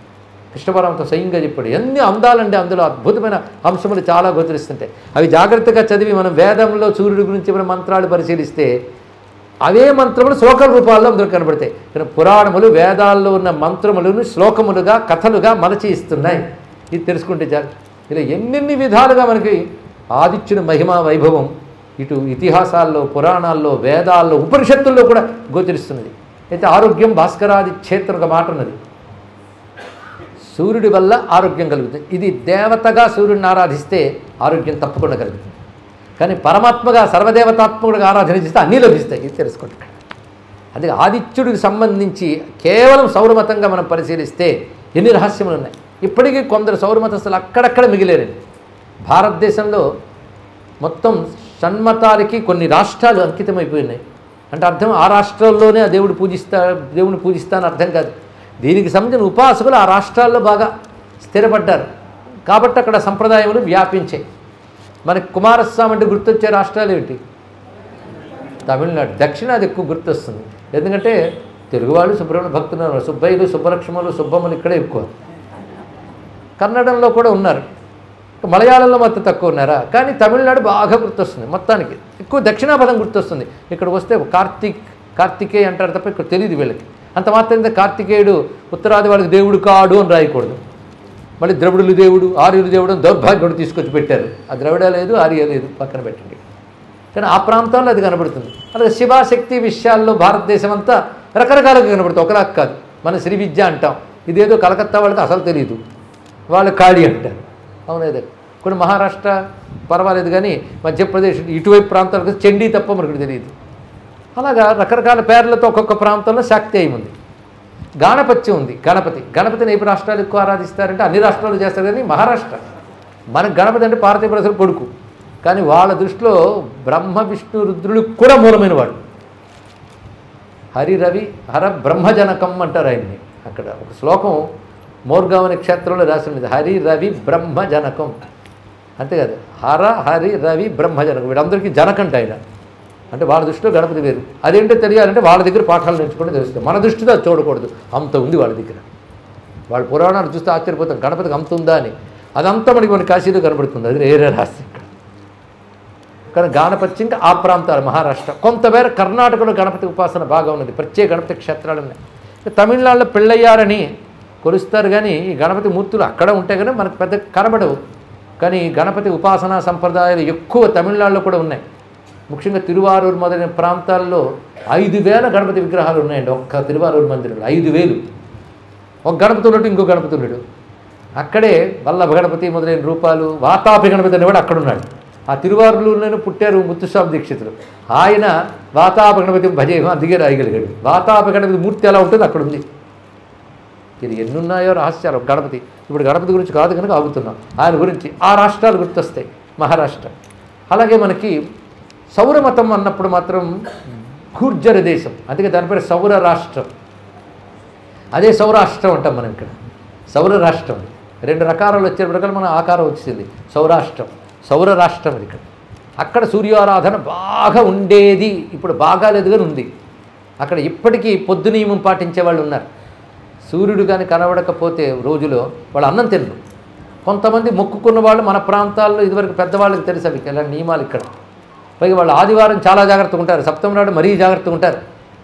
ఒకవేళ అనారోగ్య పరిస్థితి తినలేనప్పుడు ఇంట్లో సూర్య యంత్రం చూసి తిన్నప్పుడు తింటారు తప్పనిసరి పరిస్థితుల్లో. అలాంటి వాళ్ళు ఉన్నారండి. సూర్య ఆరాధన నియమాలు పాటిస్తూ ఉన్నవాళ్ళు చాలామంది. ఆ ప్రాంతాల్లో గుర్జర్ దేశం, గుజరాత్, అది సౌర రాష్ట్రం, ఆ ప్రాంతాల్లో బాగా ఉన్నారు. ఇందాక చెప్పిన కశ్మీర్ ప్రాంతంలో ఉన్నారు. అందుకే మీకు గుజరాత్లోనే మొథేరా అనే ప్రాంతం ఉంది, అద్భుతమైన సూర్యమందిరం ఉంది. అదృష్టవశాత్తు ఆ ప్రాంతం నుంచే వచ్చి దేశానికి నాయకుడు కాగలిగినందుకు ఏమో ఆ ప్రాంతంలో సూర్యమందిరాన్ని అద్భుతంగా అభివృద్ధి చేశారు ఇక్కడ. అదే మన ఆలయాలను అభివృద్ధి చేసేవాళ్ళు, మన సంస్కృతిని కంటికి రెప్పలా కాపాడే వాళ్ళే మనకు పాలకులుగా మళ్ళీ మళ్ళీ రావాలని విశ్వనాథుని ప్రార్థన చేసుకున్నాం. మొథేరా సూర్యమందిరాన్ని కొద్ది సంవత్సరాల క్రితమే అద్భుతంగా పునరుద్ధరణ చేశారు. అక్కడ మార్తాండ మందిరం ఎలాగో మొథేరా. అలాగే ఒరిస్సాలో కోణార్క క్షేత్రం. మనం అనగానే కోణార్క టెంపుల్ చాలామందికి తెలుస్తుంది. టెంపుల్ రాకముందే క్షేత్రం ఉంది, కోణ అర్క సూర్యక్షేత్రం. అది సూర్యక్షేత్రాలు ఎన్ని ఉన్నాయో ఆదిత్య పురాణం చెప్తుందండి. ఆశ్చర్యకరం. ఇప్పటికీ భారతదేశంలో భాస్కరాలయాలు ఎన్నెన్నో ఉన్నాయి. దాని వెనకాల క్షేత్రముల గురించి శాస్త్రజ్ఞులు, అలాగే శివక్షేత్రాలు, శక్తి క్షేత్రాల గురించి లిస్టులు ఇవ్వగలరు. సూర్యక్షేత్రాలు కూడా ఉన్నాయని. కోణార్కం తర్వాత మందిర నిర్మాణం చేసేందుకు శిథిలమైంది, అది వేరే విషయం. కానీ ఇప్పటికీ అక్కడికి వెళ్ళి ఆదిత్య సాధనలు చేసే అద్భుతమైన ఫలితాలు లభిస్తాయి కోణార్క క్షేత్రంలో. ఇలా ఎన్నో సూర్యక్షేత్రాలు ఇంచుమించు చాలా ప్రాంతాల్లో ఉన్నాయి. క్షేత్రములే తర్వాత సూర్య ఆలయాలు స్థాపన చేసి ప్రతిష్ఠ చేసుకుని కొన్ని కనబడుతుంటాయి. అలాగే సూర్యక్షేత్రమే సూర్యాలయం ప్రసిద్ధిగా తెలుగునాట హర్షవల్లి క్షేత్రం, అరసవల్లి అని పిలిచేది క్షేత్రం మనకు కనబడుతుంది. ఇలా ఎన్నెన్ని క్షేత్రాలు. అయితే ఇన్ని సూర్యక్షేత్రాలు ఉన్నాయే, మేము కాశీలో ఉండిపోయేమే అంటే అంత కాశీలో ఉండడం కంటే భాగ్యం మరొకటి లేదు. ఎన్ని క్షేత్రాలు భూమి యందున్న సూర్యుడివి, అన్నీ ఉన్న క్షేత్రం కాశీ క్షేత్రం. సూర్యుడు ఒక్కడే కానీ 12గా కనబడతాడు, 12 కారు అని ఎప్పుడు వేదం చెప్పింది తెలుసా. ఒకే సూర్యుడిని 12 ఎందుకంటారంటే నానా ఋతవః, అనేక ఋతువుల వల్ల ద్వాదశ సంఖ్యతో చెప్పబడుతుంది అని ఉపనిషత్తు చెప్పింది ఈ విషయాన్ని ఇక్కడ. అంటే ఋతువుల్లో మాసాలు వస్తాయి, ఒక్కొక్క మాసం ఒక్కొక్క విధంగా సూర్యుడు చెప్పబడతాడు. ఒక్కొక్క మాసంలో సూర్యుడికి ఒక్కొక్క పేరు, దాన్ని బట్టి ఆ మాసంలో సూర్యుడిని అలా ఉపాసించాలి. ఆ సూర్యుడి రూపం ఎలా ఉంటుందో కూడా శాస్త్రం చెప్పింది. ద్వాదశాదిత్యులు అందరూ కలిపి ఒకేలా ఉండరు. చైత్రమాసంలో సూర్యుడు వేరు, ఆయన రూపం వేరు. అలాగే వైశాఖ జ్యేష్ఠాల్లో మారుతారు. ఆ విధంగా ఉపాసన చేస్తే ఒక ఫలితం చెప్పారు ఇక్కడ. అలాగే ద్వాదశ మాసాలు, ఆ సూర్యుడిని ఆరాధించే పద్ధతులు, ఇవన్నీ కూడా మనకి వివరిస్తూ సూర్యోపాసన పద్ధతిలో 12 కాలాల్లో ఉపాసన చేసే విశేషాలు చెప్పారు ఇక్కడ. అలా సూర్యుడిని చేస్తాం కనుక ద్వాదశ ప్రధానం కనుక ద్వాదశాదిత్య క్షేత్రాలు కాశీలో ఉన్నాయి. కానీ ద్వాదశాదిత్యులు కాదు, ఇంకా చాలా ఉన్నాయి. మనకి దివ్యమైన పంచగంగా ఘాట్ పైకి వెళితే బిందు మాధవ మందిరం దాటి వెళితే మంగళగౌరి క్షేత్రం దగ్గర గభస్తి ఈశ్వరుడు అని ఉంటాడు. గభస్తి ఈశ్వరుడు, గభస్తి అంటే సూర్యుడు. సూర్యుడు అక్కడ శివుడిని ఆరాధన చేసేట కనుక గభస్తీశ్వరుడు అంటే అక్కడ సూర్యశక్తి కూడా ఉంది. మరి ఆ శివుడు సూర్యమండలాంతర్గతమైన వాడు కదా. ఇలాగ ఎన్నెన్నో క్షేత్రములు ఇక్కడ ఉన్నాయండి. ఆ శక్తి ఇక్కడ ఉంది. అయితే ఆలయాలు ఇవాళ పెట్టిన బొమ్మ తీసివచ్చు, వేరే మార్చచ్చు, వేరే క్షేత్రంలో దైవాన్ని ఎవ్వరూ తీయలేరు. ఆదిత్యులు ఇక్కడ ఉన్నారు. అంతదాకా ఎందుకు, మీరు ఏ దేవతను ఆరాధించాలన్నా ఒక్క క్షేత్రం చాలు, దాని పేరు కాశీ. మీరు విష్ణు భక్తులైతే ఇక్కడ విష్ణువు దేవాలయాలు చాలా ఉన్నాయి. ఎన్ని రకాలు విష్ణువులు ఉన్నారో మన కాశీఖండం చెప్తోంది. ఇదివరకు ప్రవచనాలు చెప్పుకున్నాం. కనబడుతూనే చాలామంది ఉన్నారు. నువ్వు వెతికితే ఇంకా చాలామంది కనబడతారు. అంత విష్ణు ప్రాధాన్యం ఉన్నది. నారాయణుడు ఎన్ని అవతారాలు ఉన్నా అన్నీ ఇక్కడున్నాయి. అయ్యో ఇక్కడుండి బృందావనం వెళ్ళలేకపోతున్నామే కదా, ఇక్కడ బృందావనం చూసిన వాళ్ళు ఉన్నారండి. దాని కథ వేరే. ఇప్పుడు మన ఆదిత్యుడు మన హీరో కనుక ఆయన గురించి చెప్పాలి.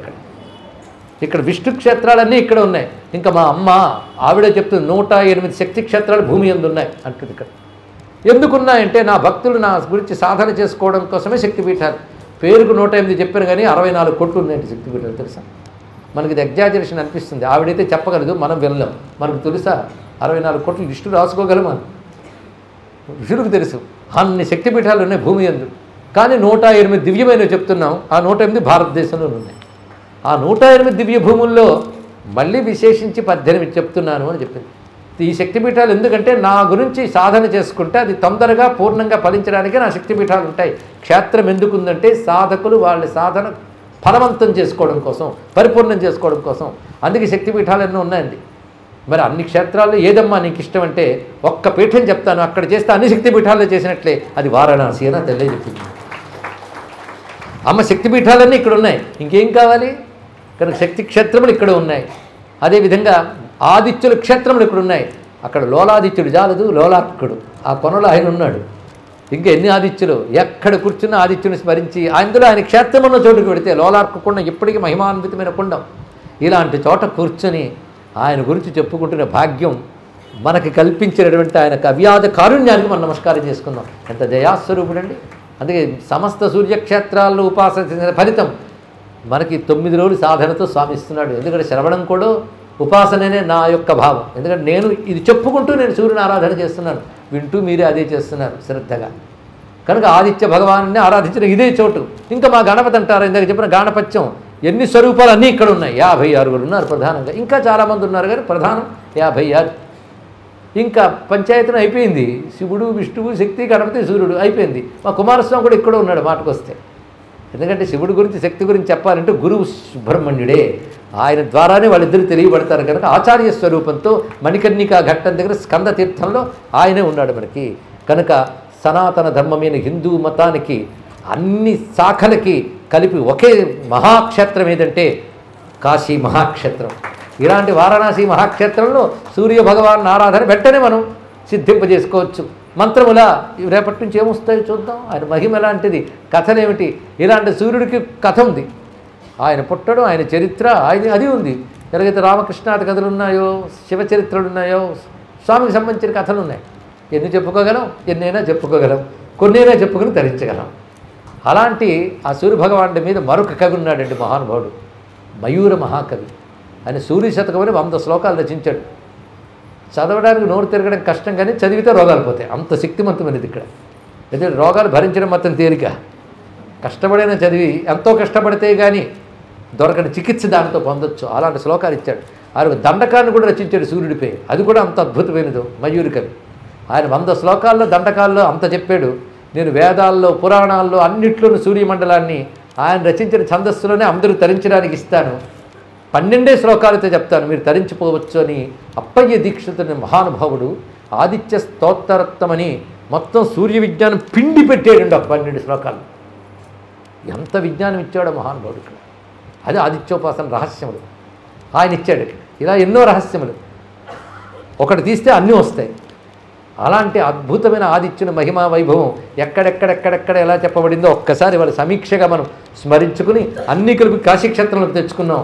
ఇంకా రేపటి నుంచి మనం ఆ సూర్యుని యొక్క మహిమని వివిధ పురాణ గాథల ఆధారంగా చెప్పుకుందాం. సర్వం శ్రీ సూర్యనారాయణ చరణారవిందార్పణమస్తు. కాశీక్షేత్ర నివాసాయ కామితార్థప్రదాయినే విశాలాక్షి సమేతాయ విశ్వనాథాయ మంగళం. సప్తాశ్వరథమారూఢం ప్రచండం కశ్యపాత్మజం శ్వేతపద్మధరం దేవం తం సూర్యం ప్రణమామ్యహం. తం సూర్యం ప్రణమామ్యహం. నమః శివాయ సాంబాయ సగణాయాదిహేతవే రుద్రాయ విష్ణవే తుభ్యం బ్రహ్మణే సూర్యమూర్తయే. శ్రీమద్రమారమణ గోవిందో హరి గోవింద. నమః పార్వతీపతయే. హర హర మహాదేవ.